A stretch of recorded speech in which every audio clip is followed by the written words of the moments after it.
ਏਕ ਓਂਕਾਰ ਸਤਨਾਮ ਕਰਤਾ ਪੁਰਖ ਨਿਰਭਉ ਨਿਰਵੈਰ ਅਕਾਲ ਮੂਰਤ ਅਜੂਨੀ ਸੈਭੰ ਗੁਰ ਪ੍ਰਸਾਦ। ਧੰਨ ਧੰਨ ਗੁਰੂ ਗ੍ਰੰਥ ਸਾਹਿਬ ਜੀ ਮਹਾਰਾਜ।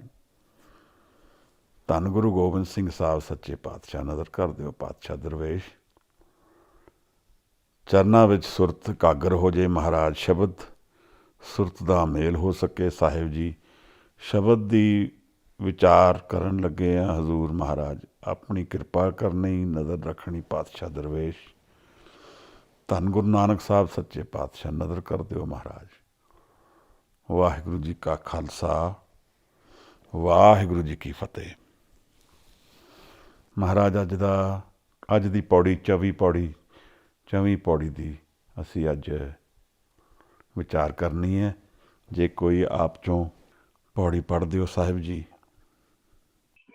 ਅੰਤ ਨਾ ਸਿੱਖੀ ਕਹਿ ਨਾ ਅੰਤ, ਅੰਤ ਨਾ ਕਰਨਾ ਦੇ ਨਾ ਅੰਤ, ਅੰਤ ਨਾ ਵੇਖਣ ਸੁਣਨ ਨਾ ਅੰਤ, ਅੰਤ ਨਾ ਜਾਪੇ ਕੀਆ ਮਨ ਮਨ, ਅੰਤ ਨਾ ਜਾਪੇ ਕੀਤਾ ਆਕਾਸ਼, ਅੰਤ ਨਾ ਜਾਪੇ ਪਾਰਾਵਾਰ, ਅੰਤ ਕਾਣ ਤੇ ਬਿਲਾਏ ਤਾਕੇ ਅੰਤ ਨ ਪਾਏ ਜਾਏ।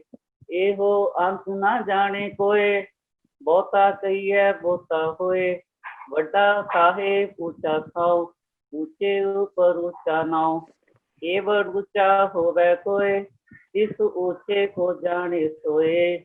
जेवड आप जाने आप आप, नानक नदरी करनी दात। ਵਾਹਿਗੁਰੂ ਜੀ।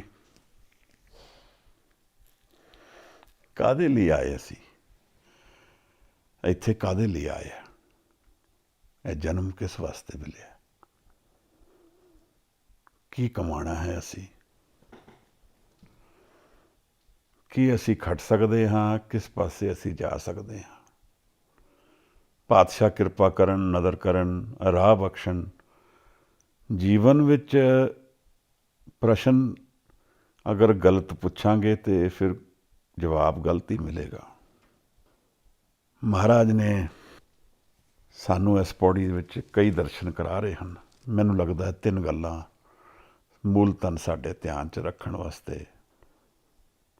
ਗੱਲ ਕੀ ਹੈ ਕਿ ਕਈ ਵਾਰ ਅਸੀਂ ਜੀਵਨ ਤੋਂ ਇਹੋ ਜਿਹੇ ਪ੍ਰਸ਼ਨ ਪੁੱਛਣਾ ਸ਼ੁਰੂ ਕਰ ਦਿੰਦੇ ਹਾਂ ਜਿਨ੍ਹਾਂ ਦਾ ਕੋਈ ਜਵਾਬ ਅਸੀਂ ਸਮਝ ਨਹੀਂ ਪਾਵਾਂਗੇ। ਜਿਵੇਂ ਅੱਜ ਕਿਸੇ ਨੇ ਮੈਨੂੰ ਪੁੱਛਿਆ ਕਿ ਇਸ ਕ੍ਰੀਏਸ਼ਨ ਦਾ ਪਰਪਸ ਕੀ ਹੈ। ਇਹ ਪ੍ਰਸ਼ਨ ਦਾ ਮੂਲ ਧਨ ਇਨਕੁਆਇਰੀ ਦੇ ਬੇਸ 'ਤੇ ਪ੍ਰਸ਼ਨ ਹੈ। ਸਿਰਫ ਇਹਦੇ 'ਚ ਕੋਈ ਡੂੰਘੀ ਖੋਜ ਨਹੀਂ ਮੈਨੂੰ ਲੱਗਦੀ, ਕਿਉਂਕਿ ਇਹ ਪ੍ਰਸ਼ਨ ਜਦੋਂ ਆਉਂਦਾ ਹੈ ਤਾਂ ਇਹ ਆਪਣੇ ਆਪ ਵਿੱਚ ਇੱਕ ਗਲਤ ਤਰਫ ਪ੍ਰਸ਼ਨ ਲਿਜਾ ਰਿਹਾ ਸਾਨੂੰ। ਜਿਹੜਾ ਇਨਸਾਨ ਆਪਣੇ ਆਪ ਨੂੰ ਨਹੀਂ ਸਮਝਿਆ ਉਹ ਪੂਰੀ ਕ੍ਰੀਏਸ਼ਨ ਨੂੰ ਕਿਵੇਂ ਸਮਝ ਸਕਦਾ ਹੈ? ਅਸੀਂ ਇਹੀ ਨਹੀਂ ਜਾਣਿਆ ਮੇਰਾ ਮਨ ਕੀ ਹੈ, ਅਸੀਂ ਇਹੀ ਨਹੀਂ ਜਾਣਿਆ ਮੇਰਾ ਸਰੀਰ ਕੀ ਹੈ, ਅਸੀਂ ਇਹੀ ਨਹੀਂ ਜਾਣਿਆ ਕਿ ਮੇਰਾ ਆਲੇ ਦੁਆਲੇ ਨਾਲ ਜੋ ਇੰਟਰੈਕਸ਼ਨ ਹੋ ਰਿਹਾ ਉਹਦੇ ਰਹੱਸ ਕੀ ਨੇ। ਇਹੀ ਇੱਕ ਬੜਾ ਵੱਡਾ ਸਮੁੰਦਰ ਹੈ। ਅਸੀਂ ਇਹਨਾਂ 'ਚੋਂ ਕੁਝ ਗਿਣਤੀ ਦੇ 2 ਅੱਖਰ ਵੀ ਨਹੀਂ ਜਾਣ ਪਾ ਰਹੇ। ਜਿਹੜਾ ਇਨਸਾਨ ਆਪਣੇ ਪੈਰਾਂ ਦੇ ਥੱਲੇ ਜਿਹੜੀ ਧਰਤੀ ਹੈ ਉਸ ਬਾਰੇ ਨਹੀਂ ਜਾਣ ਪਾਉਂਦਾ, ਉਹ ਪਾਤਾਲਾਂ ਔਰ ਆਗਾਸਾਂ ਦੀ ਗੱਲ ਕਿਵੇਂ ਭਾਲ ਸਕਦਾ ਹੈ? ਇਹਦੇ ਪਿੱਛੇ ਕੋਈ ਬਹੁਤ ਜ਼ਿਆਦਾ ਇਨਕੁਆਇਰੀ ਨਹੀਂ ਹੈ। ਹਾਂ, ਇਹ ਪ੍ਰਸ਼ਨ ਜ਼ਰੂਰ ਬਣਦਾ ਹੈ, ਮੇਰੇ ਆਉਣ ਦਾ ਪਰਪਸ ਕੀ ਹੈ? ਇੱਥੋਂ ਸ਼ੁਰੂਆਤ ਤਾਂ ਹੋ ਸਕਦੀ ਹੈ, ਕਿਉਂਕਿ ਇਹ ਜਨਮ ਜਿਹੜਾ ਸਾਨੂੰ ਮਿਲਿਆ ਹੈ, ਇਸ ਜਨਮ ਦਾ ਕੁਝ ਅਰਥ ਤੇ ਹੈ। ਇਸ ਜੀਵਨ ਨੂੰ ਜਾਣਨ ਵਾਸਤੇ ਇਹ ਪ੍ਰਸ਼ਨ ਪੁੱਛਣਾ ਜ਼ਰੂਰੀ ਹੈ ਕਿ ਮੈਂ ਕਾਹਦੇ ਵਾਸਤੇ ਆਇਆ ਹਾਂ। ਕਿਉਂਕਿ ਅਗਰ ਮੇਰੇ ਆਉਣ ਦਾ ਕੋਈ ਪਰਪਸ ਨਹੀਂ ਹੈ ਫਿਰ ਇਹ ਸਭ ਬੇਅਰਥ ਦਿਖੇਗਾ। ਔਰ ਅਗਰ ਕੋਈ ਆਉਣ ਦਾ ਪਰਪਸ ਹੈ ਤਾਂ ਗੋਲ ਬਣ ਜਾਏਗਾ ਜੀਵਨ ਦਾ, ਇੱਕ ਅਧਿਆਤਮਕ ਫੋਕਸ ਬਣ ਜਾਏਗਾ। ਪਰ ਇਹ ਵੀ ਮੈਨੂੰ ਲੱਗਦਾ ਹੈ ਥੋੜ੍ਹੀ ਜਿਹੀ ਭੁੱਲਮ ਭੁਲੇਖਾ ਹੈ। ਇਸ ਸਭ ਪ੍ਰਸ਼ਨ ਦੀ ਜਿਹੜੀ ਮੂਲਤਨ ਪ੍ਰਸ਼ਨ ਹੈ ਉਹ ਇਹ ਹੋ ਸਕਦਾ ਹੈ ਕਿ ਮੇਰੇ ਮਨ ਵਿੱਚ ਮੈਂ ਜਿਹੜਾ ਪਰੇਸ਼ਾਨ ਹਾਂ, ਦੁਖੀ ਹਾਂ, ਉਸ ਤੋਂ ਕੀ ਮੇਰਾ ਜਵਾਬ ਕੀ ਹੈ। ਜਿਹੜਾ ਇਨਸਾਨ ਸਾਰੀ ਉਮਰ ਪਰੇਸ਼ਾਨ ਨਹੀਂ ਹੋਇਆ, ਦੁਖੀ ਨਹੀਂ ਹੋਇਆ, ਅਵਲ ਤਾਂ ਇਹੋ ਜਿਹਾ ਜਨ ਸ਼ਾਇਦ ਕੋਈ ਹੈ ਹੀ ਨਹੀਂ, ਪਰ ਜੇ ਅਗਰ ਹੋਏ ਵੀ ਤਾਂ ਸ਼ਾਇਦ ਉਹ ਡਿਪਰੈਸ਼ਨ ਵਿੱਚ ਚਲਾ ਜਾਏਗਾ। ਕਾਰਨ ਕੀ ਹੈ ਕਿ ਉਸ ਨੂੰ ਜੀਵਨ ਦੀ ਖੁਸ਼ੀ ਨੂੰ ਐਕਸਪੀਰੀਅੰਸ ਕਰਨ ਵਾਸਤੇ ਦੁੱਖ ਦੀ ਬੜੀ ਲੋੜ ਪੈ ਜਾਂਦੀ ਹੈ। ਜੇ ਜੀਵਨ ਵਿੱਚ ਦੁੱਖ ਨਾ ਆਏ ਤਾਂ ਫਿਰ ਖੁਸ਼ੀ ਵੀ ਨਹੀਂ ਆਏਗੀ, ਔਰ ਅਗਰ ਖੁਸ਼ੀ ਗਹਿਨ ਹੋਏਗੀ, ਪੈਸ਼ਨ ਨਾਲ ਹੋਏਗੀ, ਤਾਂ ਦੁੱਖ ਵੀ ਪੈਸ਼ਨ ਨਾਲ ਆਏਗਾ। ਜਿਸ ਇਨਸਾਨ ਕੋਲ ਸਭ ਕੁਝ ਹੀ ਸੁੱਖ ਦਿੱਤੇ ਜਾ ਰਹੇ ਹਨ ਦੁਨਿਆਵੀ ਪੱਧਰ 'ਤੇ, ਉਸ ਇਨਸਾਨ ਦਾ ਸਾਰਾ ਜੀਵਨ ਹੀ ਦੁਖੀ ਹੋ ਜਾਏਗਾ। ਇਹ ਦੇਖੋ ਕਿੰਨੀ ਅਜੀਬ ਜਿਹੀ ਗੱਲ ਹੈ। ਇਸ ਕਰਕੇ ਜਿਹੜੇ ਰਾਜੇ ਮਹਾਰਾਜੇ, ਉਹਨਾਂ ਦੇ ਜਿਹੜੇ ਪਰਿਵਾਰ ਦੇ ਲੋਕ ਨੇ, ਜਿਨ੍ਹਾਂ ਕੋਲ ਸਭ ਕੁਝ ਬਿਨਾਂ ਸਟਰਗਲ ਦੇ ਦਿੱਤਾ ਜਾਂਦਾ ਹੈ, ਅਵਲ ਤਾਂ ਇਹਨਾਂ ਕੋਲ ਵੀ ਸਟਰਗਲ ਹੁੰਦੀ ਹੈ, ਪਰ ਜੇ ਕੋਈ ਇਹੋ ਜਿਹਾ ਇਹਨਾਂ 'ਚੋਂ ਹੋਏ ਜਿਹਦੇ ਕੋਲ ਸਾਰੇ ਸੁੱਖ ਦੇ ਸਾਧਨ ਨੇ, ਉਹਦਾ ਸਾਰਾ ਜੀਵਨ ਹੀ ਦੁੱਖ ਹੋ ਜਾਏਗਾ। ਸਾਧਨ ਸਾਰੇ ਨੇ ਪਰ ਪੂਰਾ ਜੀਵਨ ਦੁਖੀ ਹੋ ਜਾਏਗਾ। ਇਹ ਮਨ ਨੂੰ ਜਾਣਨਾ ਜ਼ਰੂਰੀ ਹੈ ਜੀਵਨ ਨੂੰ ਜਾਣਨ ਵਾਸਤੇ। ਅਸੀਂ ਇਹ ਸਾਰਾ ਜੀਵਨ ਮਨ ਦੇ ਥਰੂ ਹੀ ਜੀਂਦੇ ਹਾਂ। ਮੈਂ ਆਪਣੇ ਜੀਵਨ ਨੂੰ ਜੀਂਦਾ ਹਾਂ, ਕਾਰੋਬਾਰ ਕਰਦਾ ਹਾਂ, ਪਰਿਵਾਰ ਪਾਲਦਾ ਹਾਂ, ਲੋਕਾਂ ਵਿੱਚ ਵਿਚਰਦਾ ਹਾਂ, ਸਭ ਮਨ ਦੇ ਵਿੱਚ ਐਕਸਪੀਰੀਅੰਸਿਸ ਆਉਂਦੇ ਨੇ, ਔਰ ਮੇਰਾ ਮਨ ਹੀ ਉਹਨਾਂ ਨੂੰ ਪ੍ਰੋਸੈਸ ਕਰਦਾ ਹੈ। ਇਸ ਕਰਕੇ ਇੱਕੋ ਗੱਲ ਦੇ ਦੋ ਜਨ ਅਲੱਗ-ਅਲੱਗ ਅਰਥ ਕੱਢਣਗੇ, ਕਿਉਂਕਿ ਮਨ ਦੀ ਅਵਸਥਾ 'ਚ ਫਰਕ ਹੈ। ਮੇਰੇ ਮਨ ਦੀ ਅਵਸਥਾ ਕੀ ਹੈ, ਉਸ ਆਧਾਰ 'ਤੇ ਮੈਂ ਪੂਰੇ ਜੀਵਨ ਨੂੰ ਦੇਖਾਂਗਾ। ਅਗਰ ਮੇਰਾ ਮਨ ਦੁਖੀ ਹੈ ਤਾਂ ਮੈਨੂੰ ਜੀਵਨ ਦੁੱਖ ਦਿਖੇਗਾ, ਟ੍ਰੈਜੇਡੀ ਦਿਖੇਗਾ। ਅਗਰ ਮੇਰਾ ਮਨ ਆਨੰਦਿਤ ਹੈ ਤਾਂ ਮੈਨੂੰ ਸਾਰਾ ਜੀਵਨ ਆਨੰਦ ਦਿਖੇਗਾ। ਅਗਰ ਮੈਂ ਕਨਫਿਊਜ਼ਡ ਹਾਂ ਤਾਂ ਪੂਰਾ ਜੀਵਨ ਕਨਫਿਊਜ਼ਡ ਹੋਏਗਾ। ਅਗਰ ਮੈਂ ਪਰੇਸ਼ਾਨ ਹਾਂ ਤਾਂ ਜੀਵਨ ਹੀ ਬੋਝ ਦਿਖੇਗਾ। ਅਗਰ ਮੈਂ ਹਲਕਾ ਮਹਿਸੂਸ ਕਰਦਾ ਹਾਂ ਤਾਂ ਜੀਵਨ ਬੜਾ ਹਲਕਾ ਲੱਗੇਗਾ, ਸਹਿਜ ਵਿੱਚ ਲੱਗੇਗਾ। ਅਸੀਂ ਜੀਵਨ ਤੋਂ ਕਈ ਵਾਰ ਗਲਤ ਪ੍ਰਸ਼ਨ ਪੁੱਛਦੇ ਹਾਂ। ਸਾਹਿਬ ਪਿਛਲੀ 4 ਪੌੜੀਆਂ ਤੋਂ ਬੇਅੰਤਤਾ ਦੀ ਗੱਲ ਸਾਡੇ ਸਾਹਮਣੇ ਰੱਖ ਰਹੇ ਹਨ। ਕਾਰਨ ਕੀ ਹੈ? ਮੇਰੀ ਅੱਖਾਂ ਇੱਕ ਹੱਦ ਤੱਕ ਦੇਖ ਸਕਦੀਆਂ ਨੇ। ਮੈਂ ਕਈ ਗੁਣਾ ਮਾਈਕਰੋਸਕੋਪ ਵਧਾ ਦੇਵਾਂ ਤਾਂ ਬਹੁਤ ਛੋਟੀ ਬਾਰੀਕ ਚੀਜ਼ ਵੀ ਦੇਖ ਸਕਦਾ ਵਾਂ, ਪਰ ਉਹਦੀ ਵੀ ਹੱਦ ਹੈ। ਮੈਂ ਕਈ ਬਹੁਤ ਵੱਡਾ ਟੈਲੀਸਕੋਪ ਲੈ ਲਵਾਂ। ਹੁਣ ਤਾਂ ਇੱਕ ਟੈਲੀਸਕੋਪ ਆਕਾਸ਼ ਵਿੱਚ ਵੀ ਲਗਾਇਆ ਹੋਇਆ ਹੈ। ਪਹਿਲੇ ਮਾਊਂਟ ਪਲੋਮਾ ਵਿੱਚ ਇੱਕ ਟੈਲੀਸਕੋਪ, ਹੁਬਲਜ਼ ਮਾਈਕਰੋਸਕੋਪ ਟੈਲੀਸਕੋਪ ਕਹਿੰਦੇ ਸੀਗੇ। ਹੁਣ ਉਸ ਤੋਂ ਵੀ ਇੱਕ ਲਿਮਿਟ ਤੱਕ ਹੀ ਦੇਖਿਆ ਜਾ ਸਕਦਾ ਹੈ। ਮੇਰੀ ਇੰਦਰੀਆਂ ਦੀ ਇੱਕ ਹੱਦ ਹੈ, ਉਸ ਹੱਦ ਨੂੰ ਇਨਸਾਨ ਬੇਅੰਤ ਤੱਕ ਲਿਜਾਣਾ ਚਾਹੁੰਦਾ ਹੈ। ਇਹ ਸਾਰੇ ਜਿਤਨੇ ਜੀਵਨ ਵਿੱਚ ਅਲੱਗ-ਅਲੱਗ ਇੰਸਟਰੂਮੈਂਟਸ ਬਣਾਏ ਜਾ ਰਹੇ ਹੈ, ਗੱਡੀਆਂ ਤੇਜ਼ ਤੋਂ ਤੇਜ਼ ਹੋ ਜਾਣ, ਆਕਾਸ਼ ਵਿੱਚ ਐਰੋਪਲੇਨ ਹੋਰ ਤੇਜ਼ ਜਾ ਸਕੇ, ਇਨਸਾਨ ਆਪਣੀ ਇੰਦਰੀਆਂ ਦੀ ਹੱਦ ਬੇਹੱਦ ਤੱਕ ਲਿਜਾਣਾ ਚਾਹੁੰਦਾ ਹੈ। ਇਹ ਸਾਰੀ ਦੌੜ ਅਗਰ ਟੈਕਨੋਲੋਜੀ ਦੀ ਦੇਖੀ ਜਾਏ, ਇਨਕਲੂਡਿੰਗ ਇੰਟਰਨੈਟ, ਤੇ ਇਹ ਬੇਅੰਤਤਾ ਵੱਲ ਜਾਣ ਦੀ ਇੱਕ ਦੌੜ ਹੈ। ਸਾਰੀ ਸੁਸਾਇਟੀ, ਸਾਰਾ ਕਲਚਰ ਜਿਹੜਾ ਜਿਸ ਆਧਾਰ 'ਤੇ ਅੱਜ ਚੱਲ ਰਿਹਾ ਹੈ, ਉਹ ਬੇਅੰਤ ਬਣਨਾ ਚਾਹੁੰਦਾ ਹੈ। ਮੈਂ ਅਨੇਕਾਂ ਲੋਕਾਂ ਨਾਲ ਕਮਿਊਨੀਕੇਟ ਕਰ ਸਕਾਂ, ਇੰਟਰਨੈਟ ਦਾ ਮਤਲਬ ਹੀ ਇਹੀ ਹੈ ਕਿ ਮੇਰੀ ਕਮਿਊਨੀਕੇਸ਼ਨ ਦਾ ਕੋਈ ਲਿਮਿਟ ਨਾ ਰਹੇ। ਉਹਦਾ ਰਿਜ਼ਲਟ ਕੀ ਹੋਇਆ ਹੈ? ਇਨਸਾਨ ਹੋਰ ਇਕੱਲਾ ਹੋ ਗਿਆ, ਆਪਣੇ ਨਾਲ ਵਾਲੇ ਨਾਲ ਗੱਲ ਨਹੀਂ ਕਰ ਪਾਉਂਦਾ। ਇਹ ਦੇਖੋ ਮਨ ਦੀ ਗੱਲ। ਅਸੀਂ ਅਗਰ ਮਨ ਦੇ ਇੱਕ ਪੱਖ ਵੱਲ ਜ਼ਿਆਦਾ ਤੇਜ਼ ਦੌੜਾਂਗੇ ਤੇ ਦੂਜਾ ਪੱਖ ਵੀ ਨਾਲ ਖੜਾ ਹੋ ਜਾਏਗਾ। ਇਹ ਮਨ ਦੁਆਇਤ ਵਿੱਚ ਹੈ, ਅਸੀਂ ਦੁਆਇਤ ਵਿੱਚ ਜੀਂਦੇ ਹਾਂ, ਔਰ ਦੁਆਇਤ ਦੀ ਇੱਕ ਲਿਮਿਟ ਹੈ। ਇਹ ਬਿਨਾਂ ਲਿਮਿਟ ਦੇ ਨਹੀਂ ਹੋ ਸਕਦਾ। ਜੇ ਮੈਂ ਕਹਾਂਗਾ ਮੈਂ ਬਹੁਤ ਦੂਰ ਤੱਕ ਦੇਖ ਲਵਾਂ ਤਾਂ ਮੈਨੂੰ ਇਹੋ ਜਿਹੇ ਐਕਸਪੀਰੀਐਂਸਿਸ ਹੋਣਗੇ ਜਿਹਦੇ ਨਾਲ ਮੈਨੂੰ ਸਮਝ ਆਏਗਾ ਮੈਂ ਦੇਖ ਹੀ ਨਹੀਂ ਸਕਦਾ, ਕਿਉਂਕਿ ਇਹ ਦੁਆਇਤ ਹੈ। ਇੱਥੇ ਇੱਕ ਪੱਖ ਨਾਲ ਅਸੀਂ ਬਹੁਤ ਜ਼ਿਆਦਾ ਗਹਿਨ ਐਕਸਪੀਰੀਐਂਸ ਪਾਵਾਂਗੇ ਅਤੇ ਦੂਜਾ ਨਾਲ ਚੱਲੇਗਾ, ਉਹਦੇ ਬਿਨਾਂ ਹੈ ਨਹੀਂ। ਕਿਉਂਕਿ ਦੇਖਣਾ ਔਰ ਨਾ ਦੇਖਣਾ ਇਕੱਠੇ ਚੱਲ ਰਹੇ ਹਨ। ਕਿਵੇਂ? ਮੈਂ ਕਹਿੰਦਾ ਵਾਂ ਮੈਂ ਤੁਹਾਨੂੰ ਦੇਖਿਆ, ਇਹਦਾ ਮਤਲਬ ਹੈ ਹੁਣ ਤੁਹਾਨੂੰ ਦੇਖਿਆ, ਪਹਿਲਾਂ ਨਹੀਂ ਦੇਖ ਰਿਹਾ ਸੀ। ਇਸ ਕਰਕੇ ਨਾ ਦੇਖਣਾ ਦੇਖਣ ਦੇ ਨਾਲ ਚੱਲ ਰਿਹਾ ਹੈ। ਮੈਂ ਕਹਿੰਦਾ ਮੈਂ ਹੁਣ ਤੇਜ਼ ਚੱਲ ਰਿਹਾ, ਇਸ ਕਰਕੇ ਇਹਦਾ ਮਤਲਬ ਇਸ ਤੋਂ ਥੋੜ੍ਹਾ ਪਹਿਲੇ ਮੈਂ ਹੌਲੀ ਚੱਲ ਰਿਹਾ ਸੀ, ਅਤੇ ਹੌਲੀ ਔਰ ਤੇਜ਼ ਇਕੱਠੇ ਚੱਲਣਗੇ, ਕਿਉਂਕਿ ਦੁਆਇਤ ਦੀ ਦੁਨੀਆ ਹੈ। ਇਨਸਾਨ ਇਹੋ ਜਿਹੇ ਪ੍ਰਸ਼ਨ ਪੁੱਛ ਲੈਂਦਾ ਹੈ ਦੁਆਇਤ ਦੇ ਅੰਦਰ ਰਹਿੰਦੇ ਹੋਏ, ਜਿਨ੍ਹਾਂ ਦਾ ਜਵਾਬ ਦੁਆਇਤ ਵਿੱਚ ਨਹੀਂ ਹੈ। ਔਰ ਇਹਨਾਂ 'ਚੋਂ ਇੱਕ ਇਹ ਪ੍ਰਸ਼ਨ ਹੈ ਕਿ ਇਨਸਾਨ ਦੀ ਕਿ ਨਿਰੰਕਾਰ ਦੀ ਹੱਦ ਕੀ ਹੈ? ਇਹ ਸਾਰੀ ਸ੍ਰਿਸ਼ਟੀ ਕਿੱਥੇ ਤੱਕ ਹੈ? ਕ੍ਰੀਏਸ਼ਨ ਕਿੱਧਰ ਤੱਕ ਜਾਏਗੀ?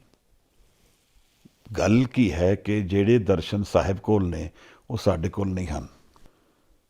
ਔਰ ਇਹਦੇ ਵਿੱਚ ਵੀ ਇੱਕ ਪੁਜਾਰਕ ਹੈ ਕਿ ਜਿੱਥੇ ਤੱਕ ਮੈਂ ਹਾਂ ਨਿਰੰਕਾਰ ਨਹੀਂ ਹੋਏਗਾ। ਜਦੋਂ ਮੈਂ ਨਹੀਂ ਹੋਵਾਂਗਾ ਫਿਰ ਨਿਰੰਕਾਰ ਹੋਏਗਾ। ਇਹਦਾ ਮਤਲਬ ਮੈਂ ਕਦੇ ਨਿਰੰਕਾਰ ਨੂੰ ਮਿਲ ਨਹੀਂ ਪਾਉਂਦਾ। ਮੇਰਾ ਮਨ ਹੀ ਭਰਿਆ ਹੋਇਆ ਹੈ, ਨਿਰੰਕਾਰ ਕਿੱਥੇ ਵਾਸਾ ਕਰੇਗਾ? ਮੇਰਾ ਮਨ ਇੰਨੀ ਮੁਸੀਬਤਾਂ, ਪਰੇਸ਼ਾਨੀਆਂ ਜਾਂ ਥਾਟਸ ਦੇ ਨਾਲ ਭਰਿਆ ਹੈ, ਜਾਂ ਐਕਸਪੀਰੀਐਂਸਿਸ ਨਾਲ ਭਰਿਆ ਹੈ, ਤਾਂ ਉਹ ਕਿੱਥੇ ਜਾਣ ਪਾਏਗਾ? ਫਿਰ ਨਿਰੰਕਾਰ ਕਿੱਥੇ ਆ ਪਾਏਗਾ ਉਹਦੇ ਵਿੱਚ? ਇਹ ਤਾਂ ਪੋਸੀਬਿਲਿਟੀ ਹੈ ਨਹੀਂ। ਤਾਂ ਇਹਨੂੰ ਜਾਣੀਏ ਅਸੀਂ ਕਿ ਇਹ ਜਿਹੜੀ ਸ੍ਰਿਸ਼ਟੀ ਦੀ ਚਾਲ ਹੈ,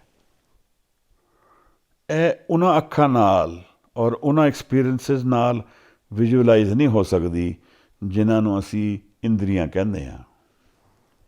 ਤਾਂ ਇਹ ਪ੍ਰਸ਼ਨ ਪੁੱਛਣਾ ਹੀ ਮਿਸਨੋਮਰ ਹੈ, ਗਲਤ ਹੈ ਕਿ ਉਹਦੀ ਹੱਦ ਕੀ ਹੈ। ਔਰ ਜਦੋਂ ਸਾਹਿਬ ਦੇ ਦਰਸ਼ਨਾਂ ਤੋਂ ਦੇਖੀਏ ਤਾਂ ਹਜ਼ੂਰ ਸਾਨੂੰ ਇਹ ਉਪਦੇਸ਼ ਦੇ ਰਹੇ ਹਨ ਕਿ ਇਕਾਗਰ ਹੋਣ 'ਤੇ ਵੀ, ਤੁਰਿਆ ਅਵਸਥਾ ਵਿੱਚ ਵਾਸ ਰੱਖਣ 'ਤੇ ਵੀ ਉਹਦੀ ਹੱਦ ਨਹੀਂ ਪਤਾ ਲੱਗ ਸਕਦੀ। ਨਹੀਂ ਤਾਂ ਸਾਹਿਬ ਕਹਿ ਦਿੰਦੇ ਕਿ ਇੱਥੇ ਤੱਕ ਮੈਨੂੰ ਨਜ਼ਰ ਆ ਰਿਹਾ ਹੈ। ਜਦ ਉਹਦੀ ਹੱਦ ਮੁਸਲਮਾਨ ਮਤ ਵਿੱਚ 7 ਆਕਾਸ਼ ਤੱਕ ਕਹੀ ਗਈ, ਪੀਰ ਦਸਤਗੀਰ ਨੂੰ 7 ਨਜ਼ਰ ਆਏ, ਮਹਾਰਾਜ ਨੇ ਕਿਹਾ ਉਹ ਆਪਣੇ ਹਿਸਾਬ ਨਾਲ ਠੀਕ ਹੈ, ਉਹਨੂੰ 7 ਦਿਖਦੇ ਆ ਭਾਈ, ਪਰ ਇਹ ਤਾਂ ਲੱਖਾਂ ਨੇ। ਲੱਖ ਦਾ ਮਤਲਬ ਬੇਅੰਤ, ਬੇਅੰਤ ਨੇ, ਇਨਫਾਈਨਾਈਟ ਨੇ।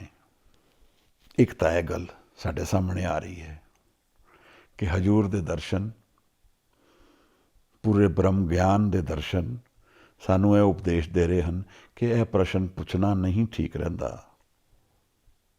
ਕਿ ਉਹਦੀ ਹੱਦ ਕੀ ਹੈ, ਕਿਉਂਕਿ we will go to dead end. ਪਹਿਲਾਂ ਹੀ ਸਿਆਣਾ ਆਦਮੀ ਪਹਿਲਾਂ ਹੀ ਦੱਸ ਦਿੰਦਾ ਹੈ ਆਪਣੇ ਸ਼ਿਸ਼ ਨੂੰ ਕਿ ਭਾਈ ਇਸ ਮਾਰਗ ਵਿੱਚ ਅੱਗੇ ਦੁੱਖ ਆਏਗਾ ਜਾਂ ਫਿਰ ਮੁੜ ਕੇ ਵਾਪਸ ਆਏਗਾ, ਇੱਥੇ ਜਵਾਬ ਨਹੀਂ ਮਿਲਣਾ। ਦੇਖੋ ਇੰਟਰਸਟਿੰਗ ਗੱਲ ਕੀ ਹੈ ਕਿ ਇਸ ਬੇਅੰਤਤਾ ਦੇ ਦਰਸ਼ਨ ਸਾਹਿਬ ਸਾਨੂੰ ਬਾਰ-ਬਾਰ ਕਰਾ ਰਹੇ ਹਨ। ਜਿਵੇਂ ਕੀੜੀ ਨੂੰ ਨਹੀਂ ਪਰਸਪੈਕਟਿਵ ਪਤਾ ਲੱਗ ਸਕਦਾ ਕਿ ਇਹ ਧਰਤੀ ਕਿਹੋ ਜਿਹੀ ਹੈ। ਜੇ ਅਸੀਂ ਕਹੀਏ, ਇੱਕ ਕੀੜੀ ਕਹੇ ਕਿ ਮੈਂ ਜਾਣ ਲਵਾਂ ਹਿੰਦੁਸਤਾਨ ਕਿੰਨਾ ਵੱਡਾ ਹੈ, ਕਿਵੇਂ ਸਮਝਾਵਾਂਗੇ? ਇਹ ਨੌਨ ਸਟਾਰਟਰ ਹੈ, ਪ੍ਰਸ਼ਨ ਹੀ ਗਲਤ ਹੈ, ਪਰਸਪੈਕਟਿਵ ਤੋਂ ਹੀ ਪਰੇ ਹੈ। ਅਸੀਂ ਇੱਕ ਬਿੰਦੂ ਹਾਂ ਧਰਤੀ 'ਤੇ, ਇਨਸਾਨ ਇੱਕ ਬਿੰਦੂ ਦਿਖਦਾ ਡਾਟ ਦੀ ਤਰ੍ਹਾਂ। ਧਰਤੀ ਸੋਲਰ ਸਿਸਟਮ ਵਿੱਚ ਇੱਕ ਡਾਟ ਹੈ, ਸੋਲਰ ਸਿਸਟਮ ਗੈਲੈਕਸੀ ਵਿੱਚ ਇੱਕ ਡਾਟ ਹੈ, ਗੈਲੈਕਸੀ ਕ੍ਰੀਏਸ਼ਨ ਇੱਕ ਡਾਟ ਹੈ। ਕਿੱਥੇ ਪਰਸਪੈਕਟਿਵ ਸਮਝ ਆਉਣ ਵਾਲਾ ਹੈ? ਸਮਝ ਹੀ ਨਹੀਂ ਆਏਗਾ। ਇਹ ਤਾਂ ਸਿਰਫ ਡਾਟਸ ਹੀ ਸਮਝ ਰਿਹਾ ਮੈਂ। ਇਹ ਸਮਝਣਾ ਮੇਰੇ ਤੋਂ ਕੰਪਰੀਹੈਂਸ਼ਨ ਤੋਂ ਹੀ ਬਿਯੋਂਡ ਹੈ। ਇੰਨਾ ਹੀ, ਪਰ ਕਿ ਕ੍ਰੀਏਸ਼ਨ ਤੇ ਹੋਰ ਬੜੀ ਅੱਗੇ ਹੈ। ਅਸੀਂ ਵੱਡੇ ਹੋਏ ਸੀ ਤੇ ਇੱਕ ਸਾਇੰਟਿਸਟ ਹੁੰਦਾ ਸੀ ਕਾਰਲ ਸਾਗਨ, ਕੋਸਮੋਸ, ਉਹਨੇ ਇੱਕ ਕਿਤਾਬ ਲਿਖੀ ਸੀ, ਬਰੋਕਾਜ਼ ਬ੍ਰੇਨ ਪਹਿਲੀ ਕਿਤਾਬ ਸੀ ਉਹਦੀ। ਫਿਰ ਉਸਨੇ ਲਿਖੀ ਕੋਸਮੋਸ। ਉਹਦੇ ਵਿੱਚ ਇੱਕ ਕ੍ਰੀਏਸ਼ਨ ਵਿੱਚ ਇੱਕ ਫਿਨੋਮੀਨਾ ਬੜਾ ਪ੍ਰਬਲ ਹੈ। ਉਸ ਵੇਲੇ ਤੇ ਘੱਟ ਜਾਣਦੇ ਸੀ ਦੁਨੀਆ। ਆਇਨਸਟਾਈਨ ਨੇ ਉਹਦੀ ਪ੍ਰੂਫ ਆਪਣੀ ਥਿਊਰੀ ਵਿੱਚ ਕੀਤਾ ਕਿ ਇਹੋ ਜਿਹੀ ਇੱਕ ਫਿਨੋਮੀਨਾ ਦੁਨੀਆ ਵਿੱਚ ਕ੍ਰੀਏਸ਼ਨ ਵਿੱਚ ਹੁੰਦਾ ਹੈ। ਬਾਅਦ ਵਿੱਚ ਉਹ ਦਿਖਿਆ ਵੀ। ਹੁਣ ਤਾਂ ਦੁਨੀਆ ਜਾਣਦੀ ਹੈ ਕਿ ਉਹ ਹੈ। ਉਸ ਨੂੰ ਕਹਿੰਦੇ ਬਲੈਕ ਹੋਲ। ਬਲੈਕ ਹੋਲ ਦਾ ਮਤਲਬ ਕੀ ਹੈ? ਕਿ ਜਿਹੜੀ ਲਾਈਟ ਵੀ ਹੈ ਉਹਦਾ ਪਾਰਟੀਕਲ ਵੀ escape ਨਹੀਂ ਹੋ ਸਕਦਾ, ਕਿਉਂਕਿ ਉਹ ਇਤਨਾ ਗਹਿਨ ਔਰ ਡੈਂਸ ਇੰਸਟਰੂਮੈਂਟ, ਡੈਂਸ ਕ੍ਰੀਏਸ਼ਨ ਹੈ। ਉਹਦੇ ਵਿੱਚ ਊਰਜਾ ਜਾਂਦੀ ਹੈ ਔਰ ਮੁੜ ਵਾਪਸ ਹੀ ਨਹੀਂ ਆਉਂਦੀ। ਇਸ ਕਰਕੇ ਉਹ ਦਿਖਦਾ ਹੀ ਨਹੀਂ, ਉਹ ਸਿਰਫ ਕਾਲਾ ਦਿਖਦਾ ਬਸ। ਉਹਦੀ ਪਹਿਚਾਣ ਇੱਥੋਂ ਹੀ ਹੁੰਦੀ ਹੈ ਕਿ ਉਹਦੇ ਆਲੇ ਦੁਆਲੇ ਉਹ ਸੱਕ ਕਰ ਰਿਹਾ ਲਾਈਟ ਨੂੰ। ਹੁਣ ਆਇਨਸਟਾਈਨ ਕਹਿੰਦਾ ਕਿ ਇਹ ਲਾਈਟ ਇਹਦੇ ਵਿੱਚ ਜਾ ਤਾਂ ਰਹੀ ਹੈ, ਪਦਾਰਥ ਵੀ ਇਹਦੇ ਵਿੱਚ ਜਾ ਰਹੇ ਨੇ, ਇਹ ਕਈ ਸਟਾਰਸ ਨੂੰ ਵੀ ਸੱਕ ਕਰ ਲੈਂਦਾ, ਪਰ ਇਹ ਜਾ ਕਿੱਥੇ ਰਹੇ ਨੇ? ਇਹ ਹੈਣ ਕਿੱਥੇ? ਉਹ ਕਹਿੰਦਾ ਫਿਰ ਇੱਕ ਹੋਰ ਯੂਨੀਵਰਸ ਹੈ, ਇਸ ਤੋਂ ਇਹ ਕ੍ਰੀਏਟ ਹੋ ਰਿਹਾ ਇਹਦੇ ਵਿੱਚੋਂ। ਹੁਣ ਇੱਕ ਥਿਊਰੀਆਂ ਨੇ, ਕਿੱਥੇ ਲਾਈਟ ਹੋਲ, ਕਿੰਨੇ ਲੱਖਾਂ ਲਾਈਟ ਈਅਰਸ ਅਵੇ। ਤਾਂ ਇਹ ਪਰਸਪੈਕਟਿਵ ਸਮਝਣਾ ਬੜਾ ਮੁਸ਼ਕਿਲ ਹੈ। ਨਾ ਹੀ ਇਹ ਕੰਪਰੀਹੈਂਡ ਕਰ ਸਕਦੇ ਹਾਂ ਅਸੀਂ। ਤਾਂ ਮਹਾਰਾਜ ਸਾਨੂੰ ਬੇਅੰਤਤਾ ਦੇ ਦਰਸ਼ਨ ਇਸ ਕਾਰਨ ਵੀ ਕਰਾ ਰਹੇ ਹਨ ਕਿ ਅਸੀਂ ਆਪਣਾ ਪਰਸਪੈਕਟਿਵ ਸਮਝ ਲਈਏ ਕਿ ਅਸੀਂ ਉਸ ਬੇਅੰਤ ਦੇ ਸਾਹਮਣੇ ਨਾਮ ਮਾਤਰ ਕੁਛ ਵੀ ਨਹੀਂ ਹਾਂ। ਅਸੀਂ ਆਪਣੇ ਇਸ ਹੰਕਾਰ ਵਿੱਚ ਨਾ ਰਹੀਏ ਕਿ ਨਿਰੰਕਾਰ ਨੂੰ ਅਸੀਂ ਜਾਣ ਸਕਦੇ ਹਾਂ, ਜਦ ਅਸੀਂ ਉਹਦੇ ਸਾਹਮਣੇ ਕੁਝ ਹੈ ਹੀ ਨਹੀਂ। ਉਹਦੀ ਕ੍ਰੀਏਸ਼ਨ ਦੇ ਸਾਹਮਣੇ ਸਾਡੇ ਕੋ ਹੋਂਦ ਨਹੀਂ ਹੈ। ਦੇਖੋ ਮਹਾਰਾਜ, ਗੱਲ ਕੀ ਹੈ ਕਿ ਬਾਦਫਾ ਅਸੀਂ ਆਪਣੇ ਹੰਕਾਰ ਵਿੱਚ ਇੰਨੇ ਵੱਡੇ ਹੋ ਜਾਂਦੇ ਹਾਂ ਕਿ ਸ੍ਰਿਸ਼ਟੀ ਛੋਟੀ ਦਿਖਣੀ ਸ਼ੁਰੂ ਹੋ ਜਾਂਦੀ ਹੈ। ਇਹ ਹੰਕਾਰ ਬੜੀ ਵੱਡੀ ਪੁਜਾਰਕ ਹੈ। ਮੈਂ ਔਰ ਮੇਰੀ ਵਿੱਚ ਹੀ ਪੂਰੀ ਦੁਨੀਆ ਆ ਜਾਂਦੀ ਹੈ। ਮੈਂ ਭੁੱਲ ਹੀ ਜਾਂਦਾ ਕਿ ਦੂਸਰਾ ਵੀ ਕੋਈ ਇਸ ਦੁਨੀਆ 'ਚ ਹੈ। ਮੇਰੀ ਮੁਸੀਬਤਾਂ ਵਿੱਚ ਮੈਂ ਹੀ ਡੁਬਕੀ ਲਗਾ ਕੇ ਗੁੰਮ ਹੋ ਜਾਂਦਾ, ਫਿਰ ਮੁੜ ਵਾਪਸ ਦਿਖਦਾ ਹੀ ਨਹੀਂ ਕਿੱਥੇ ਆ ਮੈਂ। ਮੈਂ ਆਪਣੀ ਸੋਚ ਵਿੱਚ ਹੀ ਗਾਇਬ ਹੋ ਜਾਂਦਾ, ਫਿਰ ਮੁੜ ਬਾਹਰ ਨਿਕਲਦਾ ਹੀ ਨਹੀਂ ਕਿ ਹੈ ਕਿੱਥੇ ਮੈਂ। ਪਰਸਪੈਕਟਿਵ ਭੁੱਲ ਜਾਂਦਾ ਹੈ। ਦੁਨੀਆ ਦੀ ਰਿਲੇਸ਼ਨ ਵਿੱਚ ਮੇਰਾ ਕੀ ਰਿਲੇਸ਼ਨ ਹੈ, ਇਹ ਵੀ ਗਾਇਬ ਹੋ ਜਾਂਦਾ ਹੈ। ਮਹਾਰਾਜ ਸਾਨੂੰ ਇਸ ਕਾਰਨ ਵੀ ਮੈਨੂੰ ਲੱਗਦਾ ਬੇਅੰਤਤਾ ਦੇ ਦਰਸ਼ਨ ਕਰਾ ਰਹੇ ਹਨ। ਤੀਸਰੀ ਗੱਲ ਇਹ ਹੈ ਕਿ ਇੱਥੇ ਦੋ ਸਾਈਕਲ ਚੱਲਦੇ ਨੇ ਜੀਵਨ ਵਿੱਚ, ਇੱਕ ਕਰਮਾਂ ਦਾ ਸਾਈਕਲ, ਇੱਕ ਨਜ਼ਰ ਦਾ ਸਾਈਕਲ। ਅਸੀਂ ਕਰਮ ਦੇ ਸਾਈਕਲ ਨੂੰ ਪ੍ਰਧਾਨ ਮੰਨ ਕੇ ਜੀਵਨ ਜੀਂਦੇ ਹਾਂ, ਪਰ ਸਾਹਿਬ ਕਹਿੰਦੇ ਨੇ ਕਿ ਕਰਮਾਂ ਦੇ ਵਿੱਚ ਗਤੀ ਨਹੀਂ ਹੈ। ਇਹ ਨਹੀਂ ਸਾਨੂੰ ਕਿਧਰੇ ਲੈ ਜਾਣਗੇ। ਚੰਗੇ ਤੋਂ ਚੰਗੇ ਕਰਮ ਕਰਦੇ ਜਾਈਏ, ਇਹ ਸੋਚ ਕੇ ਕਿ ਅਸੀਂ ਚੰਗੇ ਕਰਮ ਕਰਦੇ ਹਾਂ, ਚੰਗਾ ਮਿਲੇਗਾ, ਭਾਵੇਂ ਮਿਲ ਜਾਏ, ਗਤੀ ਨਹੀਂ ਹੋਏਗੀ, ਸਾਈਕਲ ਖਤਮ ਨਹੀਂ ਹੋਏਗਾ। ਇਹ ਸੰਸਾਰ ਦੇ ਵਿੱਚ ਘੁੰਮਦੇ ਰਵਾਂਗੇ। ਸਾਡੇ ਕੋਲ ਪਾਵਰ ਨਹੀਂ ਆਏਗੀ ਟੂ ਕੰਟਰੋਲ ਦਿਸ, ਔਰ ਟੂ escape ਦਿਸ। ਅਸੀਂ ਇਹਦੇ ਵਿੱਚ ਹੀ ਘੁੰਮਦੇ ਰਵਾਂਗੇ। ਤਾਂ ਮਹਾਰਾਜ ਕਹਿ ਰਹੇ ਕਿ ਨਦਰ ਦਾ ਸਾਈਕਲ ਹੈ, ਜਿਹਦੀ ਸ਼ਰਨ ਵਿੱਚ ਸਿੱਖ ਜਾਂਦਾ ਹੈ। ਔਰ ਨਦਰ ਦਾ ਸਾਈਕਲ ਉਸੇ ਦਾ ਪ੍ਰਵਾਨ ਹੈ ਜਿਹੜਾ ਝੁਕ ਕੇ ਚੱਲਦਾ ਹੋਏ। ਜੇ ਉਸ ਨੂੰ ਬੇਅੰਤ ਜਾਣ ਕੇ ਜਾਣਾਂਗੇ ਤਾਂ ਸ਼ਾਇਦ ਝੁਕਣਾ ਸਾਡਾ ਜੀਵਨ ਦਾ ਇੱਕ ਪਹਿਲੂ ਬਣ ਜਾਏ। ਚਾਲ ਸਾਡੀ ਇਹੋ ਜਿਹੀ ਹੋ ਜਾਏ ਕਿ ਅਸੀਂ ਝੁਕ ਕੇ ਚੱਲੀਏ, ਔਰ ਬਿਨਾਂ ਝੁਕੇ ਨਜ਼ਰ ਨਹੀਂ ਹੋਏਗੀ। ਦੇਖੋ, ਨਿਰੰਕਾਰ ਕੋਈ ਇਨਸਾਨ ਨਹੀਂ ਹੈ, ਪਰ ਨਿਰੰਕਾਰ ਦੇ ਦਰਸ਼ਨ ਬੇਅੰਤ ਨੇ। ਗੁਰੂਆਂ ਕੋਲ ਉਹਦੀ ਕੁੰਜੀ ਹੈ। ਸਾਨੂੰ ਸਾਹਿਬ ਨੇ ਸ਼ਬਦ ਦੇ ਦਰਸ਼ਨ ਕਰਵਾ ਕੇ ਸ਼ਬਦ ਦੀ ਨਜ਼ਰ ਵਿੱਚ ਰੱਖਿਆ ਹੈ, ਇਸੇ ਲਈ ਕਿ ਇਹ ਜਿਹੜੀਆਂ ਡਾਇਮੈਂਸ਼ਨਸ ਨੇ ਜਿਨ੍ਹਾਂ ਨੂੰ ਅਸੀਂ ਫਿਜ਼ੀਕਲ ਸਮਝ ਰਹੇ ਹਾਂ, ਉਹ ਹੈਨ ਸਟਲ ਔਰ ਐਸੋਟੈਰਿਕ ਵਿੱਚ। ਜਿਹੜੀ ਇਹ ਬੇਅੰਤਤਾ ਦੀ ਗੱਲ ਹੈ, ਇਹਦਾ ਮਤਲਬ ਇਹ ਹੈ ਕਿ ਮੈਂ ਆਪਣੀ ਅੱਖਾਂ ਨਾਲ ਉਹਦੀ ਹੱਦ ਜਾਣਨਾ ਚਾਹੁੰਦਾ ਹਾਂ, ਪਰ ਉਸ ਨੂੰ ਜਾਣਿਆ ਜਾ ਸਕਦਾ ਹੈ, ਐਕਸਪੀਰੀਅੰਸ ਕੀਤਾ ਜਾ ਸਕਦਾ ਹੈ, ਪਰ ਮੈਂ ਨਹੀਂ ਕਰ ਪਾਵਾਂਗਾ। ਮੈਂ ਹੋਈ ਨਹੀਂ, ਮੇਰੀ ਹੱਦ ਹੀ ਬੜੀ ਲਿਮਿਟਡ ਹੈ। मेरी होंद ही उतने तक है जितने तक द्वैत और दुनिया है, उस तो बियॉन्ड मेरी कोई होंद नहीं है। आप समझ रहे हो? द्वैत दे विच ही मैं हाँ, इस तो बियॉन्ड मैं नहीं हाँ। मैं दा मतलब ही यही होंदा है कि एक लिमिटेड परस्पैक्टिव। अंग्रेजी विच परसनैलिटी शब्द असी बड़ा चंगा गिणदे हैं। अजकल लोग कहते हैं मेक गुड परसनैलिटी। दरअसल परसनैलिटी वर्ड का जोड़ा रूट वर्ड है परसोना, वो ग्रीक तो आ रहा है। वैस्ट के बहुते शब्द जोड़े ने वो ग्रीक थॉट तो आ रहे हैं, क्योंकि ग्रीक खोज बड़ी गहन है। आप पाइथागोरस थ्योरम पढ़ोगे, आप हैरान रह जाओगे। उन्हें तर्क वितर्क करके पाइथागोरस थ्योरम अराइव किया है। पूरी ट्रिग्नोमैट्री जिहड़ी है वो यूक्लिडियन ट्रिग्नोमैट्री, वो पूरी बहस नाल बनी है। उसने क्या इस तरह होंदा है, इस तरह होएगा, तां इस तरह है।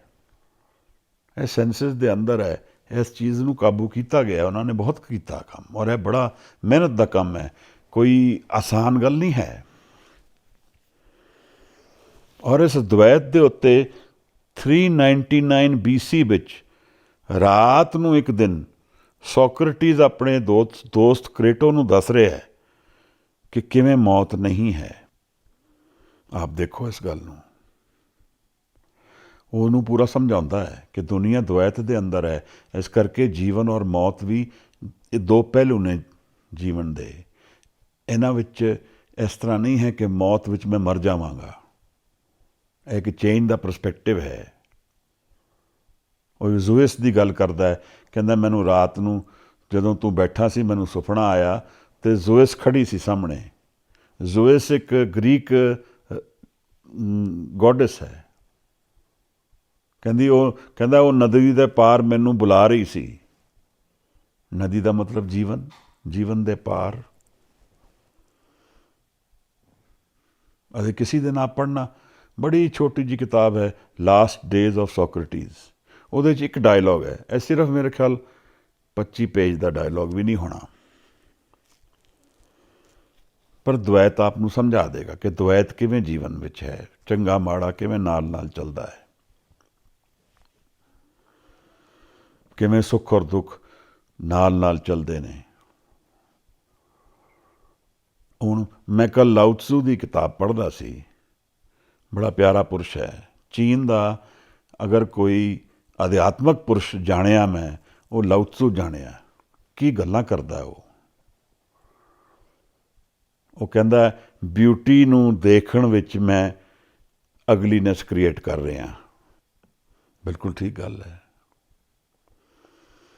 ਜੇ ਅਗਰ ਬਿਊਟੀ ਨਾ ਦੇਖਾਂ ਤਾਂ ਅਗਲੀਨੈਸ ਦੀ ਲੋੜ ਹੀ ਨਾ ਪਏ।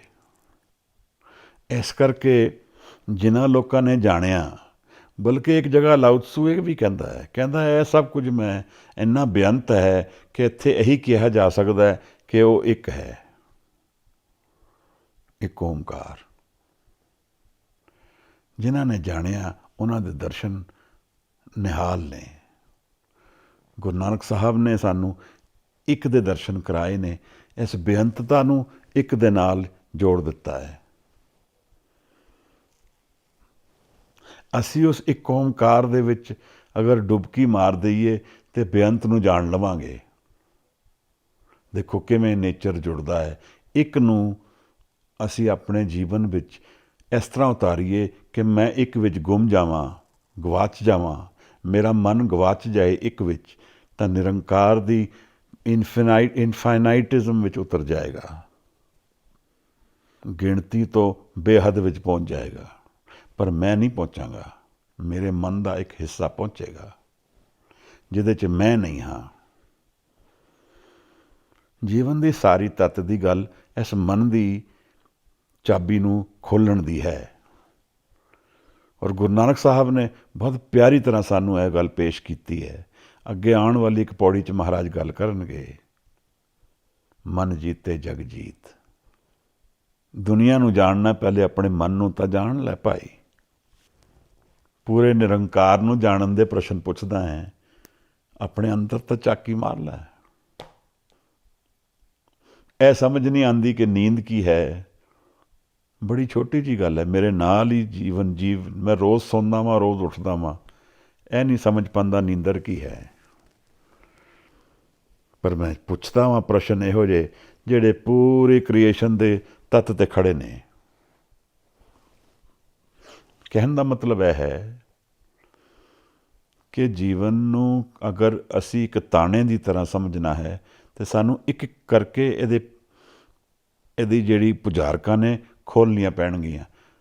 ਔਰ ਸਭ ਤੋਂ ਜ਼ਿਆਦਾ ਉਲਝਣ ਸਾਡੇ ਜੀਵਨ ਵਿੱਚ, ਸਾਡੇ ਮਨ ਵਿੱਚ ਹੈ। ਤਾਂ ਸਾਹਿਬ ਨੇ ਸਾਨੂੰ ਉਪਦੇਸ਼ ਕੀਤਾ ਹੈ ਕਿ ਮਨ ਨੂੰ ਜਾਣ ਲੈ, ਦੁਨੀਆ ਜਾਣ ਲਏਗਾ। ਮਨ ਨੂੰ ਜਾਣ ਲੈ, ਜਿੱਤ ਕੇ ਜਾਏਗਾ। ਤਾਂ ਇਹ ਪ੍ਰਸ਼ਨ ਪੁੱਛਣਾ ਕਿ ਕ੍ਰੀਏਸ਼ਨ ਕੀ ਹੈ, ਇਹ ਦੋ ਪੱਖੋਂ ਪੁੱਛਿਆ ਜਾ ਸਕਦਾ ਹੈ। ਇੱਕ ਟੋਟਲ ਕ੍ਰੀਏਸ਼ਨ ਕੀ ਹੈ, ਇੱਕ ਮੇਰਾ ਕ੍ਰੀਏਸ਼ਨ ਵਿੱਚ ਰਿਲੇਸ਼ਨਸ਼ਿਪ ਕੀ ਹੈ। ਤਾਂ ਫਿਰ ਉਹਦਾ ਨੈਕਸਟ ਪ੍ਰਸ਼ਨ ਇਹ ਪੁੱਛਿਆ ਜਾਏਗਾ ਕਿ ਮੈਂ ਕੀ ਹਾਂ। ਇਸੇ ਕਰਕੇ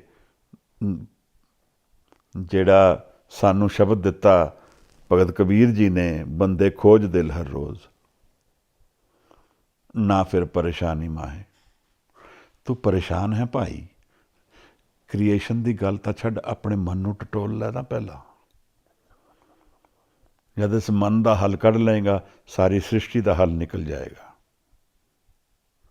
ਔਰ ਜੇ ਸਾਰੀ ਸ੍ਰਿਸ਼ਟੀ ਦਾ ਹੱਲ ਨਿਕਲ ਗਿਆ ਔਰ ਮਨ ਹੀ ਨਾ ਸੰਭਲਿਆ ਤਾਂ ਹੱਥ ਵਿੱਚ ਕੁਛ ਨਹੀਂ ਆਉਣ ਵਾਲਾ। ਆਪ ਸਮਝ ਰਹੇ ਹੋ ਗੱਲ ਨੂੰ। ਮੈਂ ਪੂਰੀ ਸ੍ਰਿਸ਼ਟੀ ਨੂੰ ਸਮਝਣ ਵਾਸਤੇ ਨਿਕਲ ਗਿਆ, ਮੈਂ ਫਿਜ਼ੀਕਲ ਵਰਲਡ ਨੂੰ ਹੀ ਜਾਣ ਪਾਵਾਂਗਾ। ਅੰਤਰ ਦੇ ਮਨ ਨੂੰ ਨਹੀਂ ਜਾਣਿਆ ਤਾਂ ਕੁਛ ਵੀ ਨਹੀਂ ਜਾਣਿਆ। ਮੈਂ ਕੀ ਹਾਂ, ਉਹ ਤਾਂ ਮੇਰੇ ਨਾਲ ਚੱਲਣਾ ਹੈ। ਇਹ ਜਦੋਂ ਮੈਂ ਇਸ ਐਸੋਸੀਏਸ਼ਨ ਫਿਜ਼ੀਕਲ ਨਾਲ ਖ਼ਤਮ ਕਰਾਂਗਾ ਤਾਂ ਮੇਰੇ ਨਾਲ ਕੌਣ ਜਾਏਗਾ। इस मन को कोई खोजो पाई, मन छुटक्यो तन कहाँ समाई। मन छूटे तन कहाँ समाई, तन छूटे मन कहाँ समाई। तन छुट गया, मन किधर समाएगा। ਇਹ ਤਾਂ ਮੇਰਾ ਅਸਲ ਹੈ, ਇਹ ਮੇਰੇ ਅਸਲ ਸਥਿਤੀ ਹੋਣ ਵਾਲੀ ਹੈ। ਜਦੋਂ ਮੈਂ ਇਸ ਸਰੀਰ ਨੂੰ ਛੱਡਾਂਗਾ, ਮੇਰਾ ਮਨ ਕਿੱਧਰ ਜਾਏਗਾ। ਇਹ ਤੇ ਮੇਰਾ ਫਿਊਚਰ ਹੈ, ਇਹ ਤੇ ਮੈਂ ਜਾਣਿਆ ਨਹੀਂ ਹੈ। ਤਾਂ ਮੈਂ ਉਸ ਗ੍ਰੋਸ ਕ੍ਰੀਏਸ਼ਨ ਦੀ ਗੱਲ ਕੱਢਣ ਲੱਗਾ ਵਾਂ, ਜਿਸ ਕ੍ਰੀਏਸ਼ਨ ਤੋਂ ਮੈਨੂੰ ਕੀ ਸਮਝ ਆਏਗੀ। ਬੇਅੰਤਤਾ ਸਮਝ ਆਏਗੀ ਬਸ, ਕਿ ਮੈਂ ਇਹਨੂੰ ਜਾਣ ਨਹੀਂ ਪਾਉਂਦਾ, ਮੈਂ ਇਹਨੂੰ ਨਾਪ ਨਹੀਂ ਸਕਾਂਗਾ, ਮੈਂ ਇਹਦੀ ਡੈਪਥ ਨੂੰ ਨਹੀਂ ਜਾਣ ਸਕਾਂਗਾ। ਆਓ ਅਸੀਂ ਸ਼ਬਦ ਵਿੱਚ ਉਤਰੀਏ। ਮਹਾਰਾਜ ਨੇ ਸਾਨੂੰ ਇਸ ਪੌੜੀ ਵਿੱਚ ਕੀ ਦਰਸ਼ਨ ਕਰਾਏ ਨੇ ਉਹਨੂੰ ਪ੍ਰਗਟ ਕਰੀਏ। ਅੰਤ ਨਾ ਸਿਫਤੀ ਕਹਿਣ ਨਾ ਅੰਤ। ਉਹਦੀ ਸਿਫਤਾਂ ਕਰਨ ਨਾਲ ਉਹਦਾ ਅੰਤ ਨਹੀਂ ਲੱਭ ਸਕਦਾ। ਉਹਦੇ ਬਾਰੇ ਅਨੇਕਾਂ ਮੈਂ ਗੱਲਾਂ ਕਰ ਲਵਾਂ, ਉਹਦਾ ਅੰਤ ਫਿਰ ਵੀ ਨਹੀਂ ਮਿਲ ਸਕਦਾ। ਨਾ ਉਹਦਾ ਕੋਈ ਫਾਰਮ ਹੈ, ਨਾ ਉਹਦੀ ਕੋਈ ਸ਼ੇਪ ਹੈ, ਨਾ ਉਹਦੀ ਕੋਈ ਡਿਫਾਈਨਡ ਐਲੀਮੈਂਟ ਹੈ, ਨਾ ਰੰਗ ਹੈ, ਨਾ ਰੂਪ ਹੈ। ਸਾਹਿਬ ਦੱਸਦੇ ਨੇ, ਚੱਕਰ ਚਿੰਨ ਅਰ ਬਰਨ ਜਾਤ ਅਰ ਪਾਚ ਨਹਿੰਜੇ, ਰੂਪ ਰੰਗ ਅਰ ਰੇਖ ਪੇਖ ਕਉ ਕਹਿ ਨਾ ਸਕਤ ਕਹਿ। ਕੋਈ ਡਿਫਾਈਨਡ ਪੈਰਾਮੀਟਰ ਨਹੀਂ ਹੈ ਜਿਸ ਨਾਲ ਮੈਂ ਉਸ ਨੂੰ ਜਾਣ ਸਕਦਾ ਵਾਂ। ਔਰ ਜਿਹੜਾ ਅਨਡਿਫਾਈਨਡ ਹੈ ਉੱਥੇ ਮੈਂ ਨਹੀਂ ਹੋਵਾਂਗਾ ਜਦੋਂ ਉਹ ਹੋਏਗਾ। ਇਸ ਕਰਕੇ ਇਹ ਖਬਰ ਮੈਨੂੰ ਕਦੇ ਵਾਪਸ ਆ ਹੀ ਨਹੀਂ ਸਕਦੀ। ਨਦੀਆ ਤੇ ਵਾਹ ਪਵੇ ਸਮੁੰਦ ਨਾ ਜਾਣੀਏ। ਜਦ ਮੇਰਾ ਮਨ ਦੇ ਅੰਦਰ ਜਿਹੜਾ ਇੱਕ ਸਮੁੰਦਰ ਹੈ ਉੱਥੇ ਮੈਂ ਉਤਰ ਜਾਵਾਂਗਾ, ਫਿਰ ਵਾਪਸ ਕਦੇ ਖਬਰ ਆਏਗੀ ਨਹੀਂ। ਕਿਸ ਨੂੰ ਆਉਣ ਵਾਲੀ ਹੈ? ਦੋਨੋਂ ਪਹਿਲੂ ਇੱਕ ਡਿਫਰੈਂਟ ਡਾਇਮੈਂਸ਼ਨ ਨੇ ਜੀਵਨ ਦੇ। ਇੱਕ ਨਾਲ ਦੂਜੇ ਦੀ ਭਾਸ਼ਾ ਹੀ ਨਹੀਂ ਮਿਲਦੀ ਹੈ। ਇੱਕ ਭਾਸ਼ਾ ਕਹਿੰਦੀ ਹੈ ਕਿ 20 ਰੁਪਏ ਲੈ ਕੇ ਬਿਜ਼ਨਸ ਚਲਾਓ ਅਤੇ ਦੁਨੀਆ ਵਿੱਚ ਕਾਰੋਬਾਰ ਕਰੋ, ਇਹ ਸਕਸੈਸ ਹੈ। ਪੈਸਾ ਜੇਬ ਵਿੱਚ ਭਰਿਆ ਹੋਏ, ਲੋਕ ਵਾਹ ਵਾਹ ਕਰਨ ਔਰ ਐਸ਼ ਕਰਾਂਗੇ। ਦੂਜਾ ਕਹਿੰਦਾ ਹੈ ਕਿ ਇਹ 20 ਰੁਪਇਆ ਨਾਲ ਕੁਝ ਭਲਾ ਕਮਾ ਲਓ, ਦੁਖੀ ਨੂੰ ਸੁਖੀ ਕਰ ਦਿਓ, ਉਹਨਾਂ ਨੂੰ ਤ੍ਰਿਪਤ ਕਰ ਦਿਓ, ਆਪਣੀ ਜੇਬ ਖਾਲੀ ਠੀਕ ਹੈ। ਦੋ ਪੱਖ ਨੇ ਦੁਨੀਆ ਦੇ, ਬਹੁਤ ਅਲੱਗ ਨੇ। ਇੱਕ ਦੂਜੇ ਨੂੰ ਸਮਝ ਹੀ ਨਹੀਂ ਪੈਂਦਾ, ਸੰਭਾਲ ਹੀ ਨਹੀਂ ਸਕਦਾ। ਅਧਿਆਤਮਕ ਅੱਖ ਅਧਿਆਤਮ ਨੂੰ ਜਾਣਦੀ ਹੈ, ਉਹ ਦੁਨੀਆ ਤੋਂ ਬੇਮੁਖ ਹੈ। ਉਸ ਦੁਨੀਆ ਦਾ ਮੁੱਲ ਕੀ ਪਾਉਂਦੀ ਹੈ ਉਹ। ਔਰ ਦੁਨਿਆਵੀ ਅੱਖ ਜਿਹੜੀ ਹੈ ਅਧਿਆਤਮ ਨੂੰ ਕਦੇ ਨਹੀਂ ਜਾਣ ਪਾਉਂਦੀ, ਕਿਉਂਕਿ ਅਧਿਆਤਮਕ ਐਟੀਟਿਊਡ ਹੀ ਨਹੀਂ ਹੈ। ਇੱਥੇ ਮਨ ਨੂੰ ਜਾਣਨਾ ਹੈ ਤੇ we have to let go. ਨਾ ਕਰਨੇ ਵਿੱਚ ਵਿਸ਼ਵਾਸ ਰੱਖਣਾ ਹੈ। ਕਰਦੇ ਤਾਂ ਜਾ ਹੀ ਰਹੇ ਹਾਂ ਅਸੀਂ। ਅਸਲ ਵਿੱਚ ਸਾਡਾ ਜਿਹੜਾ ਪਰਫੈਕਸ਼ਨ ਹੈ ਉਸ ਮਨ ਦੀ ਅਵਸਥਾ ਵਿੱਚ ਹਾਜ਼ਰ ਹੈ, ਜਿਹੜੀ ਅਸੀਂ ਆਪਣੇ ਵਿਚਾਰਾਂ ਨਾਲ, ਸੰਸਕਾਰਾਂ ਨਾਲ, ਕਰਮਾਂ ਨਾਲ ਬਿਲਕੁਲ ਦੂਸ਼ਿਤ ਕੀਤੀ ਹੋਈ ਹੈ। ਤਾਂ ਉਹਦਾ ਗਿਆਨ ਹੀ ਨਹੀਂ ਮੈਨੂੰ ਮਿਲ ਸਕਦਾ। ਇਸ ਦੂਸ਼ਿਤ ਮਨ ਨਾਲ ਜਦੋਂ ਮੈਂ ਸੋਚਦਾ ਵੀ ਹਾਂ ਤਾਂ ਮੇਰੀ ਸੋਚ ਵੀ ਉੱਥੇ ਨਹੀਂ ਪਹੁੰਚ ਪਾਉਂਦੀ। ਡਾਇਮੈਂਸ਼ਨ ਹੀ ਫਰਕ ਹੈ। ਇੱਥੇ ਤਾਂ ਸਿਰਫ ਮੈਨੂੰ ਆਪਣੇ ਆਪ ਨੂੰ ਤਿਆਗਣਾ ਪਏਗਾ, ਸੋਚ ਨੂੰ ਤਿਆਗਣਾ ਪਏਗਾ, ਇਸ ਮਨ ਨੂੰ ਤਿਆਗਣਾ ਪਏਗਾ ਜਿਹੜਾ ਮਨ ਹੰਕਾਰ ਦੇ ਆਧਾਰ 'ਤੇ ਖੜ੍ਹਾ ਹੈ। ਮੇਰੇ ਕਹਿਣ ਨਾਲ ਉਹਦਾ ਕੋਈ ਅੰਤ ਨਹੀਂ ਹੋ ਸਕਦਾ। ਜਿੰਨਾ ਮਰਜ਼ੀ ਮੈਂ ਕਹਿ ਲਵਾਂ, ਨਿਰੰਕਾਰ ਤਾਂ ਨਿਰੰਕਾਰ ਹੀ ਹੈ ਭਾਈ। ਅੰਤ ਨਾ ਕਰਨੇ ਦੇਣ ਨਾ ਅੰਤ। ਉਹਦੇ ਕਰਨ ਦਾ ਅੰਤ ਨਹੀਂ ਹੈ। ਕੀ ਉਹਦੀ ਕਰਨਾ ਹੈ, ਕੀ ਉਸ ਕਰਦਾ ਹੈ, ਕਿੱਥੇ ਕਿੱਥੇ ਕਰ ਰਿਹਾ ਹੈ, ਕੀ ਅੰਤ ਹੈ ਉਹਦਾ? ਕੋਈ ਅੰਤ ਨਹੀਂ ਹੈ। ਸਭ ਕੁਝ ਹੀ ਉਹਦਾ ਕਰਨਾ ਹੈ। ਜੋ ਉਹ ਦਿੰਦਾ ਹੈ ਉਹਦਾ ਅੰਤ ਨਹੀਂ ਹੈ। ਦਰਅਸਲ ਅਗਰ ਨਿਰੰਕਾਰ ਦਾ ਕੋਈ ਫਾਰਮ ਔਰ ਸ਼ੇਪ ਹੋ ਜਾਏ ਤਾਂ ਜੀਣਾ ਬੜਾ ਮੁਸ਼ਕਿਲ ਹੋ ਜਾਏਗਾ। ਅਸੀਂ ਫਿਰ ਸਲੇਵਸ ਦਿਖਾਂਗੇ ਸਾਰੇ। ਆਪ ਸਮਝੋ ਕਿ ਸਵੇਰੇ ਮੇਰੇ ਦਰਵਾਜ਼ੇ ਵਿੱਚ ਅਗਰ ਨਿਰੰਕਾਰ ਆ ਕੇ ਨੌਕ ਕਰਕੇ ਕਹੇ ਕਿ ਭਾਈ ਸਵਾਸ ਚਲਦੀ ਹੈ, ਮੇਰੀ ਦਿੱਤੀ ਹੈ ਤੇਰੀ,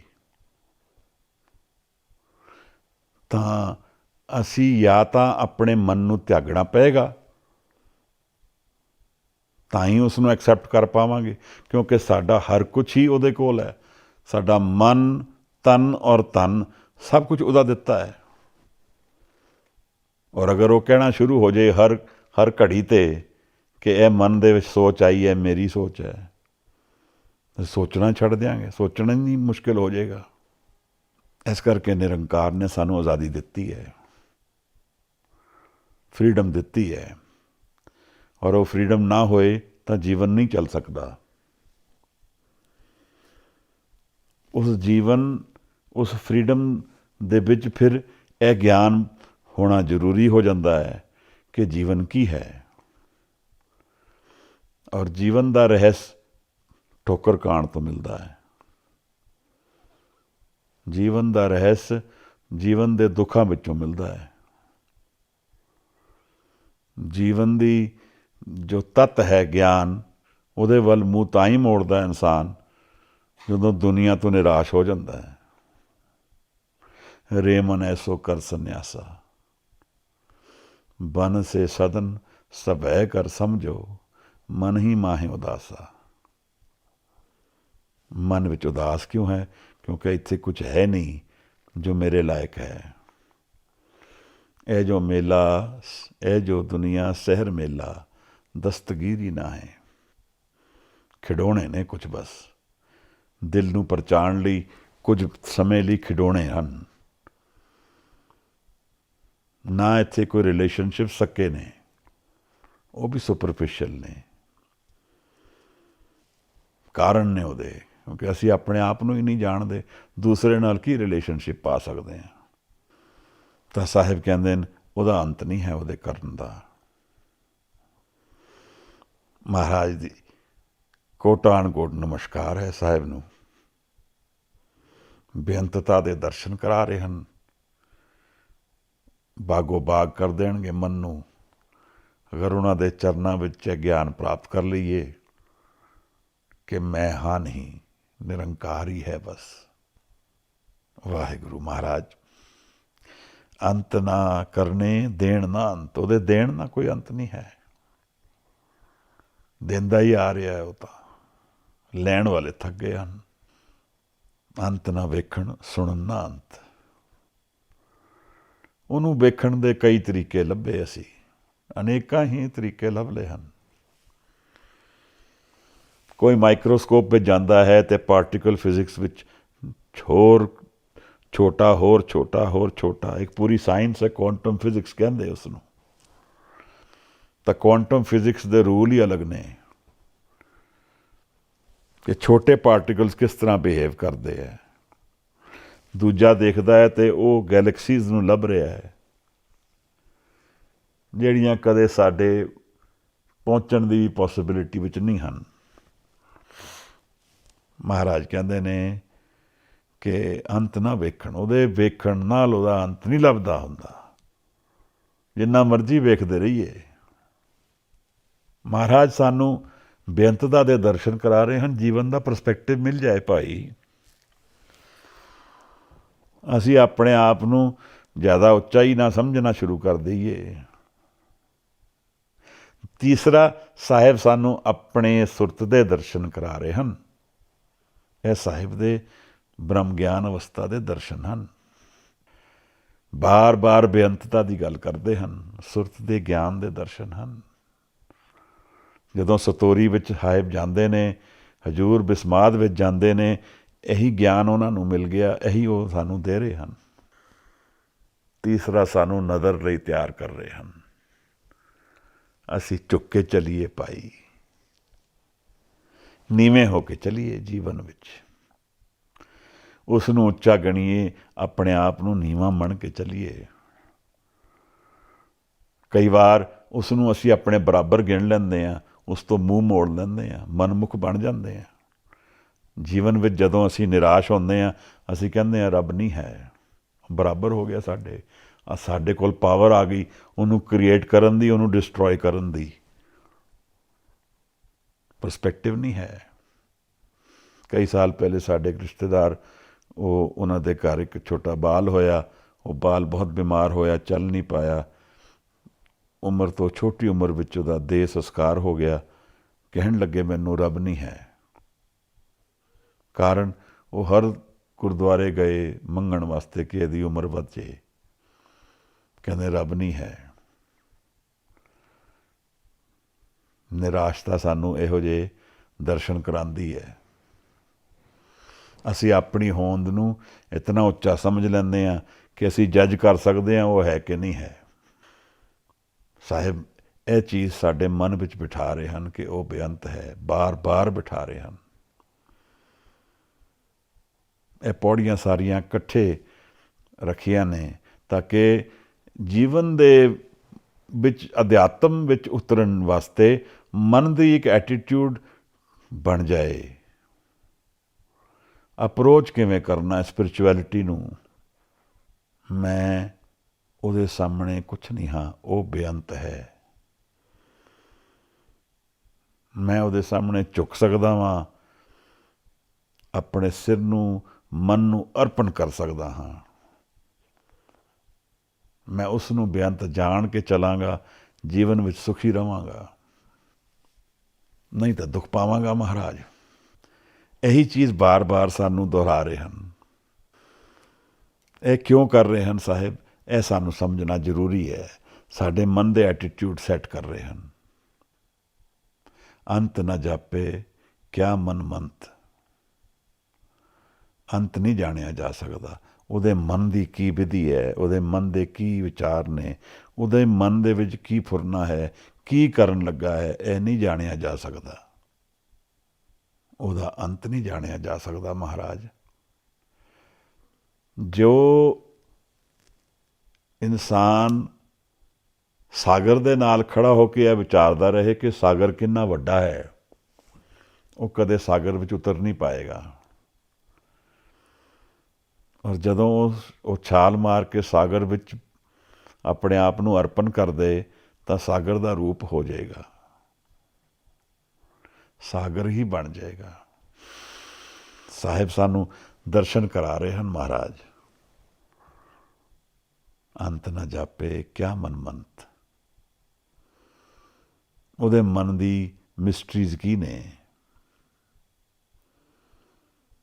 ਉਹਦੇ ਮਨ ਦੇ ਫੁਰਨੇ ਕੀ ਨੇ, ਅਸੀਂ ਨਹੀਂ ਜਾਣ ਪਾਉਂਦੇ। ਅੰਤ ਨਾ ਜਾਪੇ ਕੀਤਾ ਆਕਾਰ ਹੈ, ਜਿਤਨਾ ਆਕਾਰ ਹੈ ਉਹਦਾ ਅੰਤ ਨਹੀਂ ਜਾਣਿਆ ਜਾ ਸਕਦਾ,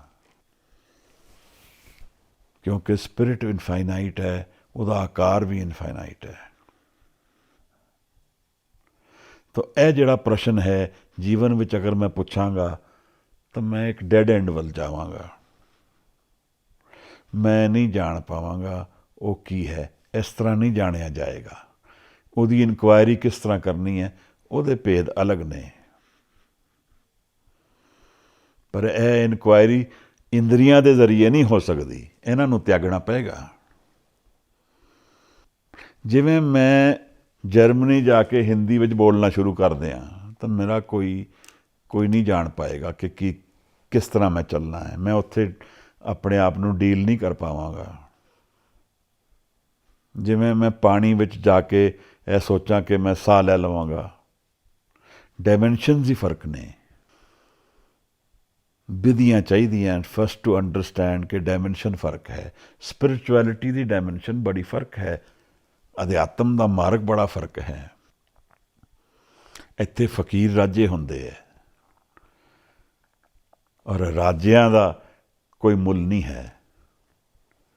ਬਾਬਾ ਜੀ ਸਾਨੂੰ ਦੱਸਦੇ ਸੀ, ਇੱਕ ਮਸਤੂਆਣਾ ਸਾਹਿਬ ਟਿੱਬਿਆਂ 'ਚ ਕਹਿੰਦੇ ਇੱਕ ਸਾਧੂ ਰਹਿੰਦਾ ਹੈ ਅਤੇ ਮਹਾਰਾਜਾ ਪਟਿਆਲੇ ਦੇ ਪਰਿਵਾਰ ਸਣੇ ਰਾਨੀਆਂ ਇੱਕ ਵਾਰ ਉਹਨਾਂ ਨੂੰ ਮਿਲਣ ਗਏ। ਫਕੀਰ ਰਹਿੰਦੇ ਸੀ ਟਿੱਬਿਆਂ 'ਚ। ਟਿੱਬੇ ਮਤਲਬ ਉਹ ਮੱਟੀ ਦੇ ਮਾਊਂਡਸ ਦੇ ਵਿੱਚ ਰਹਿਣਾ। ਅਤੇ ਦੂਰੋਂ ਦੇਖ ਕੇ ਸਾਧੂ ਨੇ ਇੱਟਾਂ ਚੱਕ ਲਈਆਂ ਅਤੇ ਮਾਰਨਾ ਸ਼ੁਰੂ ਕਰਤਾ। ਕਹਿਣ ਲੱਗੇ ਤੁਸੀਂ ਲੈਣ ਕੀ ਆਏ ਹੋ ਇੱਥੇ, ਭੱਜੋ ਇੱਥੋਂ। ਫਕੀਰ ਹੈ, ਰਾਜਿਆਂ ਨੂੰ ਨੇੜੇ ਨਹੀਂ ਆਉਣ ਦੇ ਰਿਹਾ। ਕੀ ਲੈਣ ਆਏ ਹੋ? ਕਹਿੰਦੇ ਤੁਹਾਡਾ ਮੇਰਾ ਕੋਈ ਮਿਲਣ ਹੈ ਨਹੀਂ। ਸੋਚ ਇਤਨੀ ਫਰਕ ਹੈ, ਮੇਰੀ ਭਾਸ਼ਾ ਹੀ ਨਹੀਂ ਸਮਝ ਪਾਓਗੇ ਤੁਸੀਂ, ਔਰ ਤੁਹਾਡੀ ਭਾਸ਼ਾ ਮੈਂ ਸੁਣਨਾ ਹੀ ਨਹੀਂ ਚਾਹੁੰਦਾ। ਉਹਦੇ 'ਚ ਕੋਈ ਮੁੱਲ ਨਹੀਂ ਹੈ। ਕਹਿੰਦੇ ਇੱਟਾਂ ਚੱਕ ਲਈਆਂ, ਮਾਰਨ ਲੱਗ ਪਏ ਉਹਨਾਂ ਨੂੰ ਦੂਰੋਂ ਹੀ, ਨੇੜੇ ਨਾ ਆਓ ਮੇਰੇ। ਇਹ ਕਹਿਣ ਦੀ ਗੱਲ ਹੈ, ਇੱਕ ਫਕੀਰੀ ਹੈ। ਹੁਣ ਇੱਥੇ ਕੌਣ ਰਾਜਾ ਹੈ? ਰਾਜਾ ਭਿਖਾਰੀ ਹੈ, ਭਿੱਖ ਮੰਗਣ ਜਾ ਰਿਹਾ ਫਕੀਰ ਕੋਲ, ਔਰ ਫਕੀਰ ਰਾਜਾ ਹੈ। ਉਹ ਕਹਿੰਦਾ ਮੇਰੇ ਨੇੜੇ ਨਾ ਆਉਣਾ। ਇਹ ਅਧਿਆਤਮਿਕ ਗੱਲ ਹੈ ਸਾਰੀ। ਪਦਾਰਥ ਤੋਂ ਉਹਦੀ ਅੰਤ ਜਾਣਨ ਵਾਸਤੇ ਅਸੀਂ ਨਿਕਲਾਂਗੇ ਤਾਂ ਕਦੇ ਨਹੀਂ ਅੰਤ ਪਾਵਾਂਗੇ। ਹਾਂ, ਉਸ ਨੂੰ ਐਕਸਪੀਰੀਅੰਸ ਕਰ ਸਕਦੇ ਹਾਂ ਆਪਣੇ ਆਪ ਨੂੰ ਤਿਆਗ ਕੇ। ਮਹਾਰਾਜ ਕਹਿੰਦੇ ਹੈ, ਅੰਤ ਨਾ ਜਾਪੇ ਕੀਤਾ ਆਕਾਰ, ਅੰਤ ਨਾ ਜਾਪੇ ਪਾਰਾਵਾਰ। ਪਾਰਾਵਾਰ ਮਤਲਬ ਇਸ ਤੇ ਪਾਰ, ਇਸ ਹੱਦ ਔਰ ਉਸ ਹੱਦ। ਨਾ ਤਾਂ ਇਹ ਹੱਦ ਨਜ਼ਰ ਆਉਂਦੀ ਹੈ, ਨਾ ਉਹ ਹੱਦ ਨਜ਼ਰ ਆਉਂਦੀ ਹੈ। ਕੱਲ੍ਹ ਲਾਓ ਤzu ਦੀ ਇੱਕ ਵਚਨ ਮੈਂ ਪੜ੍ਹਦਾ ਸੀ, ਬਿਲਕੁਲ ਇਸ ਤਰ੍ਹਾਂ ਚੱਲਦਾ ਸੀ। ਉਹ ਕਹਿੰਦਾ ਹੈ ਕਿ ਉਹਨੂੰ ਲੱਭਣ ਜਾਓਗੇ ਕੁਛ ਨਹੀਂ ਲੱਭਣਾ, ਉਹਨੂੰ ਲੱਭਣ ਨਿਕਲੋਗੇ ਕੁਛ ਨਹੀਂ ਲੱਭੇਗਾ। ਬਿਲਕੁਲ ਇਹੀ ਵਚਨ ਹੈ। ਇੱਕ ਸਾਧੂ ਆਪਣੇ ਜੀਵਨ ਦੇ ਅੰਤ ਵਾਸਤੇ ਸਰੀਰ ਛੱਡਣ ਦੀ ਤਿਆਰੀ ਜਾ ਰਿਹਾ। 4 ਦਿਨ ਬੈਠ ਕੇ ਕਿਤਾਬ ਲਿਖਦਾ ਹੈ। ਉਸ ਕਿਤਾਬ ਨੂੰ ਤੁਸੀਂ ਪੜ੍ਹੋ ਤਾਂ ਜੀਵਨ ਦੇ ਰਹੱਸ ਖੁੱਲ੍ਹ ਜਾਣਗੇ। ਤਾਓ ਤੇ ਚਿੰਗ ਨਾਮ ਹੈ ਕਿਤਾਬ ਦਾ। ਅਧਿਆਤਮਕ ਦੀ ਉਹ ਡੂੰਘਾਈਆਂ ਲਿਖਦਾ ਹੈ ਜਿਹੜੀਆਂ 4 ਪੰਕਤੀਆਂ ਵਿੱਚ ਪੂਰਾ ਜੀਵਨ ਉਤਾਰ ਗਿਆ। ਉਹ ਕਹਿੰਦਾ ਉਹਨੂੰ ਗੋ after you will not find. ਕਿਸ ਤਰ੍ਹਾਂ ਲੱਭਣਾ ਹੈ, ਫਿਰ ਕਿੱਧਰ ਜਾਣਾ ਹੈ। ਸਾਹਿਬ ਦੱਸਦੇ ਨੇ ਕਿ ਇਹ ਨਾ ਤੇ ਉਹਦਾ ਇਹ ਪੱਥ ਪਤਾ ਲੱਗਦਾ ਕਿ ਪਤਾਲ ਕਿੱਥੇ ਹੋਇਆ ਅਤੇ ਆਕਾਸ਼ ਕਿੱਥੇ ਹੱਦ ਵਿੱਚ ਹੈ। ਕੋਈ ਉਹਦੀ ਹੱਦ ਨਹੀਂ ਹੈ, ਕੋਈ ਲਿਮਿਟ ਨਹੀਂ ਹੈ ਉਹਦੀ। ਕੋਈ ਰੈਫਰੈਂਸ ਪੁਆਇੰਟ ਹੀ ਨਹੀਂ ਮਿਲਦਾ ਕਿ ਕਿੱਥੋਂ ਸ਼ੁਰੂ ਕਰੋਗੇ ਇਹਨੂੰ ਜਾਣਨ ਵਾਸਤੇ। ਨਾ ਤੇ ਇਹ ਹੱਦ ਪਤਾ ਹੈ, ਨਾ ਉਹ ਹੱਦ ਪਤਾ ਹੈ। ਅਸੀਂ ਕਿਸੇ ਚੀਜ਼ ਨੂੰ ਵੀ ਨਾਪਦੇ ਹਾਂ, ਇੱਕ ਰੈਫਰੈਂਸ ਪੁਆਇੰਟ ਚਾਹੀਦਾ ਹੈ। ਮੈਂ ਫੀਤਾ ਪਕੜਾਂਗਾ, ਇੱਕ 0 'ਤੇ ਖੜਾ ਕਰਾਂਗਾ, 0 ਚਾਹੀਦਾ ਮੈਨੂੰ। 0 ਤੋਂ ਸ਼ੁਰੂ ਕਰਾਂਗਾ ਤਾਂ ਗਿਣਤੀ ਆਏਗੀ। ਜਦੋਂ ਮੇਰੇ ਕੋਲ 0 ਹੀ ਨਹੀਂ ਸ਼ੁਰੂ ਹੋਏਗਾ ਤਾਂ ਮੈਂ ਕਿੱਥੋਂ ਰੈਫਰੈਂਸ ਨਾਪਾਂਗਾ। ਮਹਾਰਾਜ ਕਹਿੰਦੇ ਨੇ ਕਿਤਨੇ ਤਾਂ ਬਿੱਲਾ ਰਹੇ ਨੇ, ਕਿਤਨੇ ਹੀ ਪੁਕਾਰਦੇ ਨੇ, ਕਿਤਨੇ ਹੀ ਕਹਿੰਦੇ ਨੇ ਸਾਨੂੰ ਭੇਦ ਪਤਾ ਲੱਗ ਜੇ। ਅੰਤ ਕਾਰਨ ਕੇਤੇ ਬਿੱਲਾ ਹੈ। ਕਰੋੜਾਂ ਹੀ ਮਤਲਬ ਇਸ ਭੇਦ ਨੂੰ ਜਾਣਨ ਵਾਸਤੇ ਕਿ ਤੇਰਾ ਅੰਤ ਕੀ ਹੈ। ਪਾਣੀ ਲੱਭਦੇ ਸੀ ਹੈ ਕਿ ਪਾਣੀ ਕਿੱਥੇ ਹੈ, ਅਤੇ ਜੁਪੀਟਰ ਦੇ ਇੱਕ ਮੂਨ ਦੇ ਉੱਤੇ ਪਾਣੀ ਮਿਲਿਆ। ਹੁਣ ਉਹ ਜੁਪੀਟਰ ਦੇ ਮੇਰੇ ਖਿਆਲ ਕਈ ਮੂਨ ਹੈਗੇ, ਬੜਾ ਵੱਡਾ ਪਲੈਨਟ ਹੈ। ਤਾਂ ਉਹ ਕਹਿੰਦੇ ਉੱਥੇ ਕੋਈ ਜੀਵਨ ਹੋਏ ਸ਼ਾਇਦ। ਇਸ ਤਰ੍ਹਾਂ ਜੋ ਲੱਭ ਰਹੇ ਨੇ ਉਹ ਘੰਟੋਂ ਰੋਜ਼ ਬੈਠ ਕੇ ਲੱਭਦੇ ਨੇ ਕਿ ਕਿਹੜਾ ਸਟਾਰ ਕਿੱਥੋਂ ਨਿਕਲ ਗਿਆ, ਸ੍ਰਿਸ਼ਟੀ ਵਿੱਚ ਕਿਹੜਾ ਸ਼ੁਰੂ ਹੈ ਔਰ ਕਿਹੜਾ ਅੰਤ ਹੈ। ਮਹਾਰਾਜ ਕਹਿੰਦੇ ਨੇ ਕਿ ਅਸੀਂ ਆਪਣੀ ਇਨਕੁਆਇਰੀ ਲਈ ਭਾਵੇਂ ਕਰਦੇ ਹੋਈਏ, ਕਿਉਂ ਸਾਨੂੰ ਕੋਈ ਹੱਲ ਲੱਭਣਾ ਦੁਨੀਆ ਦਾ, ਪਰ ਜਿਹੜਾ ਹੱਲ ਅਸਲ ਵਿੱਚ ਸ੍ਰਿਸ਼ਟੀ ਵਿੱਚ ਆ ਕੇ ਅਸੀਂ ਸਾਰਿਆਂ ਨੇ ਲੱਭਣਾ ਸੀ, ਉਸ ਤੋਂ ਅਸੀਂ ਸਭ ਹੀ ਗੁਆਚੇ ਹੋਏ ਹਾਂ। ਅੱਜ ਅਗਰ ਇਹ ਚੀਜ਼ ਵਿਚਾਰੀ ਜਾਏ ਕਿ ਜੀਵਨ ਦੀ ਜਿਹੜੀ ਪ੍ਰੋਬਲਮਸ ਨੇ ਉਹ ਕਿਸ ਕਾਰਨ ਹਨ, ਅਤੇ ਉਹਦਾ ਅੰਤ ਇਹੀ ਸਮਝ ਆਏਗਾ ਕਿ ਮਨ ਨੂੰ ਨਾ ਸੰਭਾਲਣ ਕਰਕੇ ਅੱਜ ਕ੍ਰੀਏਸ਼ਨ ਇੱਥੇ ਖੜੀ ਹੈ। ਅੱਜ ਮਨ ਨੂੰ ਨਾ ਜਾਣਨ ਕਰਕੇ ਸ੍ਰਿਸ਼ਟੀ ਇੱਥੇ ਖੜੀ ਹੈ, ਕਿਉਂਕਿ ਮਨ ਵਿੱਚ ਠਹਿਰਾਵ ਨਹੀਂ ਹੈ, ਮਨ ਵਿੱਚ ਸੰਤੋਖ ਨਹੀਂ ਹੈ, ਦਇਆ ਨਹੀਂ ਹੈ, ਧਰਮ ਨਹੀਂ ਹੈ। ਇਹਨਾਂ ਨੂੰ ਤਾਂ ਜਾਣਿਆ ਨਹੀਂ ਹੈ। ਅਸੀਂ ਬਾਹਰ ਦਾ ਅੰਤ ਲੱਭਦੇ ਹਾਂ ਤਾਂ ਇਹਦਾ ਰਿਜ਼ਲਟ ਕੀ ਆ ਗਿਆ, ਸਾਹਮਣੇ ਖੜਾ ਹੈ ਰਿਜ਼ਲਟ। ਸਰਵਨਾਸ਼ ਦੇ ਬਹੁਤਾ ਦੂਰ ਨਹੀਂ ਹੈ। ਉਹ ਸਟੀਫਨ ਹਾਕਿੰਸ ਇੱਕ ਸਾਇੰਟਿਸਟ, ਬੜਾ ਹੁਣੇ ਹੀ ਉਹਦੇ ਕੁਛ ਸਾਲ ਪਹਿਲੇ ਮ੍ਰਿਤਿੂ ਹੋਈ। ਉਹਨੇ ਬਹੁਤ ਕੁਛ ਲਿਖਿਆ ਦੁਨੀਆ ਬਾਰੇ, ਅਤੇ ਉਹਨੂੰ ਕਿਸੇ ਨੇ ਪੁੱਛਿਆ ਕਿ ਸ੍ਰਿਸ਼ਟੀ ਦਾ ਨਾਸ ਕਿਵੇਂ ਹੋਏਗਾ। ਕਹਿੰਦਾ ਗਰੀਡ ਐਂਡ ਸਟੂਪਿਡਿਟੀ, ਇਨਸਾਨ ਦੀ ਭੁੱਖ ਔਰ ਬੇਵਕੂਫੀ ਬਹੁਤ ਨੇ ਹੈ। ਔਰ ਤੁਹਾਨੂੰ ਅੱਜ ਆਲੇ ਦੁਆਲੇ ਦੇਖੋ, ਕੋਈ ਘੱਟ ਨਹੀਂ ਦਿਖਦੇ। ਅੰਤਰ ਨੂੰ ਜਾਣਿਆ ਨਹੀਂ, ਬਾਹਰ ਅਸੀਂ ਰਾਜੇ ਬਣੀ ਫਿਰਦੇ ਹਾਂ। ਇੱਕ ਛੋਟੀ ਜੀ ਸ਼ੁਰੂਆਤ ਉਹਨੇ ਕੀ ਕਰਤੀ, ਸਾਰੀ ਸ੍ਰਿਸ਼ਟੀ ਕਹਿਰ ਕਹਿਰ ਕਰਦੇ ਘਰ ਬੈਠ ਗਈ। ਕ੍ਰੀਏਸ਼ਨ ਦੇ ਰੰਗ ਹਨ। ਮਹਾਰਾਜ ਕਹਿੰਦੇ ਨੇ ਕਿਤਨੇ ਤਾਂ ਬਿੱਲ ਲਾ ਰਹੇ ਹਨ। ਸਾਹਿਬ ਦੇ ਦਰਸ਼ਨ ਹਨ। ਅਸੀਂ ਮੱਥਾ ਟੇਕਦੇ ਹਾਂ ਮਹਾਰਾਜ ਨੂੰ, ਨਮਸਕਾਰ ਕਰਦੇ ਹਾਂ ਮਨ ਤੋਂ, ਕਈ ਕੋਟਾਨ ਕੋਟ ਵਾਰ ਧੰਨਵਾਦ ਕਰਦੇ ਹਾਂ ਉਹਨਾਂ ਦਾ ਕਿ ਉਹ ਸਾਨੂੰ ਇਹ ਕਿਰਪਾ ਕਰਦੇ ਹਨ, ਸਾਨੂੰ ਇਹ ਦਰਸ਼ਨ, ਇਹ ਪਰਸਪੈਕਟਿਵ ਦੇ ਰਹੇ ਹਨ। ਇਹ ਉਹਨਾਂ ਦਾ ਪ੍ਰੇਮ ਹੈ। ਸਾਰੀ ਸ੍ਰਿਸ਼ਟੀ ਨਾਲ ਪ੍ਰੇਮ ਹੈ, ਸਾਡੇ ਨਾਲ ਪ੍ਰੇਮ ਹੈ। ਇੱਕ ਤਰ੍ਹਾਂ ਦੇਖਿਆ ਜਾਏ ਤਾਂ ਨਿਰੰਕਾਰ ਦਾ ਸਾਡੇ ਨਾਲ ਪ੍ਰੇਮ ਹੈ। ਗੁਰੂ ਨਾਨਕ ਸਾਹਿਬ ਨੂੰ ਪ੍ਰਗਟ ਕੀਤਾ। ਸਾਹਿਬ ਨੇ ਇਤਨੀ ਸ਼ਕਤੀ ਲਗਾਈ, ਇੰਨੀ ਐਨਰਜੀ ਲਗਾਈ, ਇੰਨੀ ਬਾਣੀ ਇਕੱਠੀ ਕੀਤੀ, ਇੰਨੀ ਜਗ੍ਹਾ ਗਏ।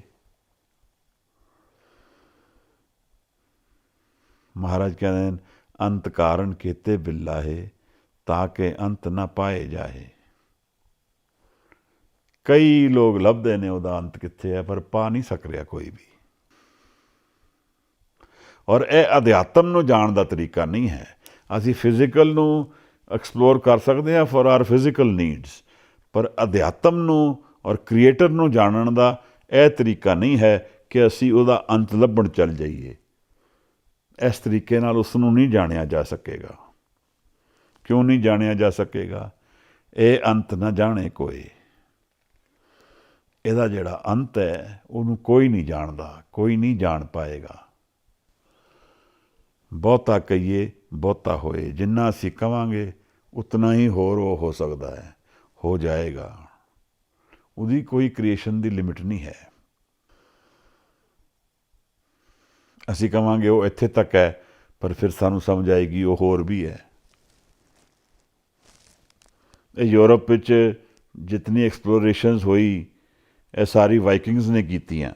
ਵਾਈਕਿੰਗਸ ਹੀ Denmark, Dutch area, Iceland, England ਵੀ, ਇਹ ਸਭ ਡੈਨਮਾਰਕ ਇਹਨਾਂ ਨੇ ਵਾਈਕਿੰਗਸ ਨੇ ਐਕਸਪਲੋਰ ਕਰਕੇ ਲੱਭਿਆ।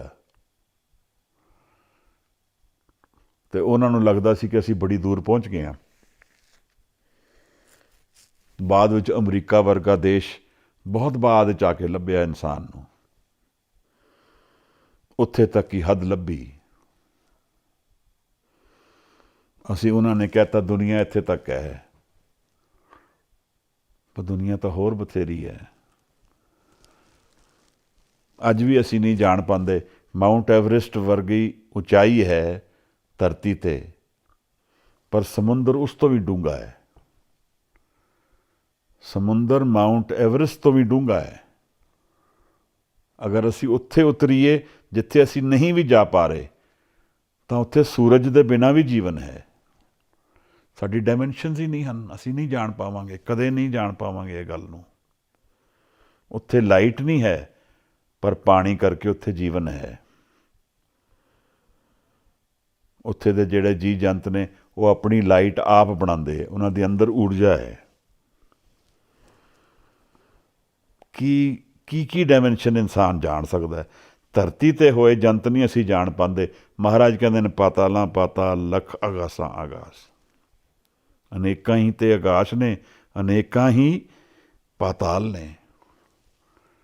ਇਹ ਇੱਕ ਨੂੰ ਅਸੀਂ ਨਹੀਂ ਜਾਣ ਪਾਏ ਅੱਜ ਤੱਕ। ਮਹਾਰਾਜ ਫਿਰ ਸਾਨੂੰ ਆਦੇਸ਼ ਕਰਦੇ ਨੇ, ਵੱਡਾ ਸਾਹਿਬ ਉੱਚਾ ਥਾਓ। ਉਹਦੀ ਪਦਵੀ ਬੜੀ ਉੱਚੀ ਹੈ। ਮਹਾਰਾਜ ਸਾਨੂੰ ਇਹ ਦੱਸ ਰਹੇ ਨੇ ਕਿ ਸਾਨੂੰ ਚੁੱਕ ਕੇ ਚੱਲਣਾ ਹੈ, ਕਿ ਜਿਹੜਾ ਉਹ ਵੱਡਾ ਸਾਹਿਬ ਹੈ ਉਹਦੀ ਪਦਵੀ ਚੁੱਕਣ ਵਾਲੀ ਹੈ। ਸਾਨੂੰ ਚੁੱਕਣਾ ਉਹਦੇ ਸਾਹਮਣੇ। ਕਿਉਂ ਚੁੱਕਣਾ? ਸਾਨੂੰ ਖੋਲ੍ਹਣਗੇ ਭੇਦ ਹੈ। ਕਹਿੰਦੇ ਨੇ ਉੱਚੇ ਉੱਪਰ ਉੱਚਾ ਨਾਉ। ਉਹਦਾ ਜਿਹੜਾ ਨਾਮ ਹੈ, ਉਹਦੀ ਜਿਹੜੀ ਛਾਪ ਹੈ, ਉਹ ਉਸ ਤੋਂ ਵੀ ਉੱਪਰ ਹੈ। ਅਸੀਂ ਜਦੋਂ ਚੱਲਦੇ ਹਾਂ ਕਹਿੰਦੇ ਹਾਂ ਬੜਾ ਵੱਡਾ ਆਦਮੀ ਹੈ, ਬੜਾ ਵੱਡਾ ਨਾਮ ਹੈ। ਤਾਂ ਮਹਾਰਾਜ ਕਹਿੰਦੇ ਨੇ ਕਿ ਉਹਦੀ ਜਿਹੜੀ ਛਾਪ ਹੈ ਭਾਈ, ਉਹ ਉਸ ਤੋਂ ਵੀ ਉੱਪਰ ਹੈ। ਉੱਥੇ ਝੁਕਣਾ ਹੀ ਸਾਡਾ ਫਰਜ਼ ਬਣਦਾ ਹੈ। ਇਹ ਵਡ ਉੱਚਾ ਹੋਵੇ ਕੋਏ, ਤਿਸ ਉੱਚੇ ਕੋ ਜਾਣੇ ਸੋਏ। ਅਗਰ ਕੋਈ ਉਸ ਵਰਗਾ ਉੱਚਾ ਹੋ ਸਕਦਾ ਕਦੇ, ਤਾਂ ਉਹਨੂੰ ਜਾਣ ਪਾਉਂਦਾ। ਕਿਸੇ ਦਾ ਗਿਆਨ, ਕਿਸੇ ਦੀ ਅਵੇਅਰਨੈਸ, ਕਿਸੇ ਦੀ ਨੌਲੇਜ, ਕਿਸੇ ਦੀ ਸ਼ਕਤੀ ਉਹਦੇ ਵਰਗੀ ਹੋ ਸਕਦੀ, ਤਾਂ ਜਾਣ ਪਾਉਂਦਾ ਕਿ ਉਹ ਕੀ ਹੈ। ਕਿਉਂ? ਮੈਂ ਉਤਨਾ ਹੀ ਜਾਣ ਪਾਉਂਦਾ ਵਾਂ ਜਿਤਨਾ ਮੇਰਾ ਪਰਸਪੈਕਟਿਵ ਹੈ। ਕਿਵੇਂ? ਜਿਸ ਚੀਜ਼ ਨੂੰ ਮੇਰੇ ਮਨ ਨੇ ਐਕਸਪੀਰੀਅੰਸ ਕਰ ਲਿਆ, ਉਹ ਮੇਰੀ ਗਿਆਨ ਦੀ ਨੌਲੇਜ ਬਣ ਗਿਆ। ਹੁਣ ਮੈਂ ਸਾਰੀ ਚੀਜ਼ ਉਸ ਦੇ ਪਰਸਪੈਕਟਿਵ ਵਿੱਚ ਹੀ ਜਾਣਾਂਗਾ।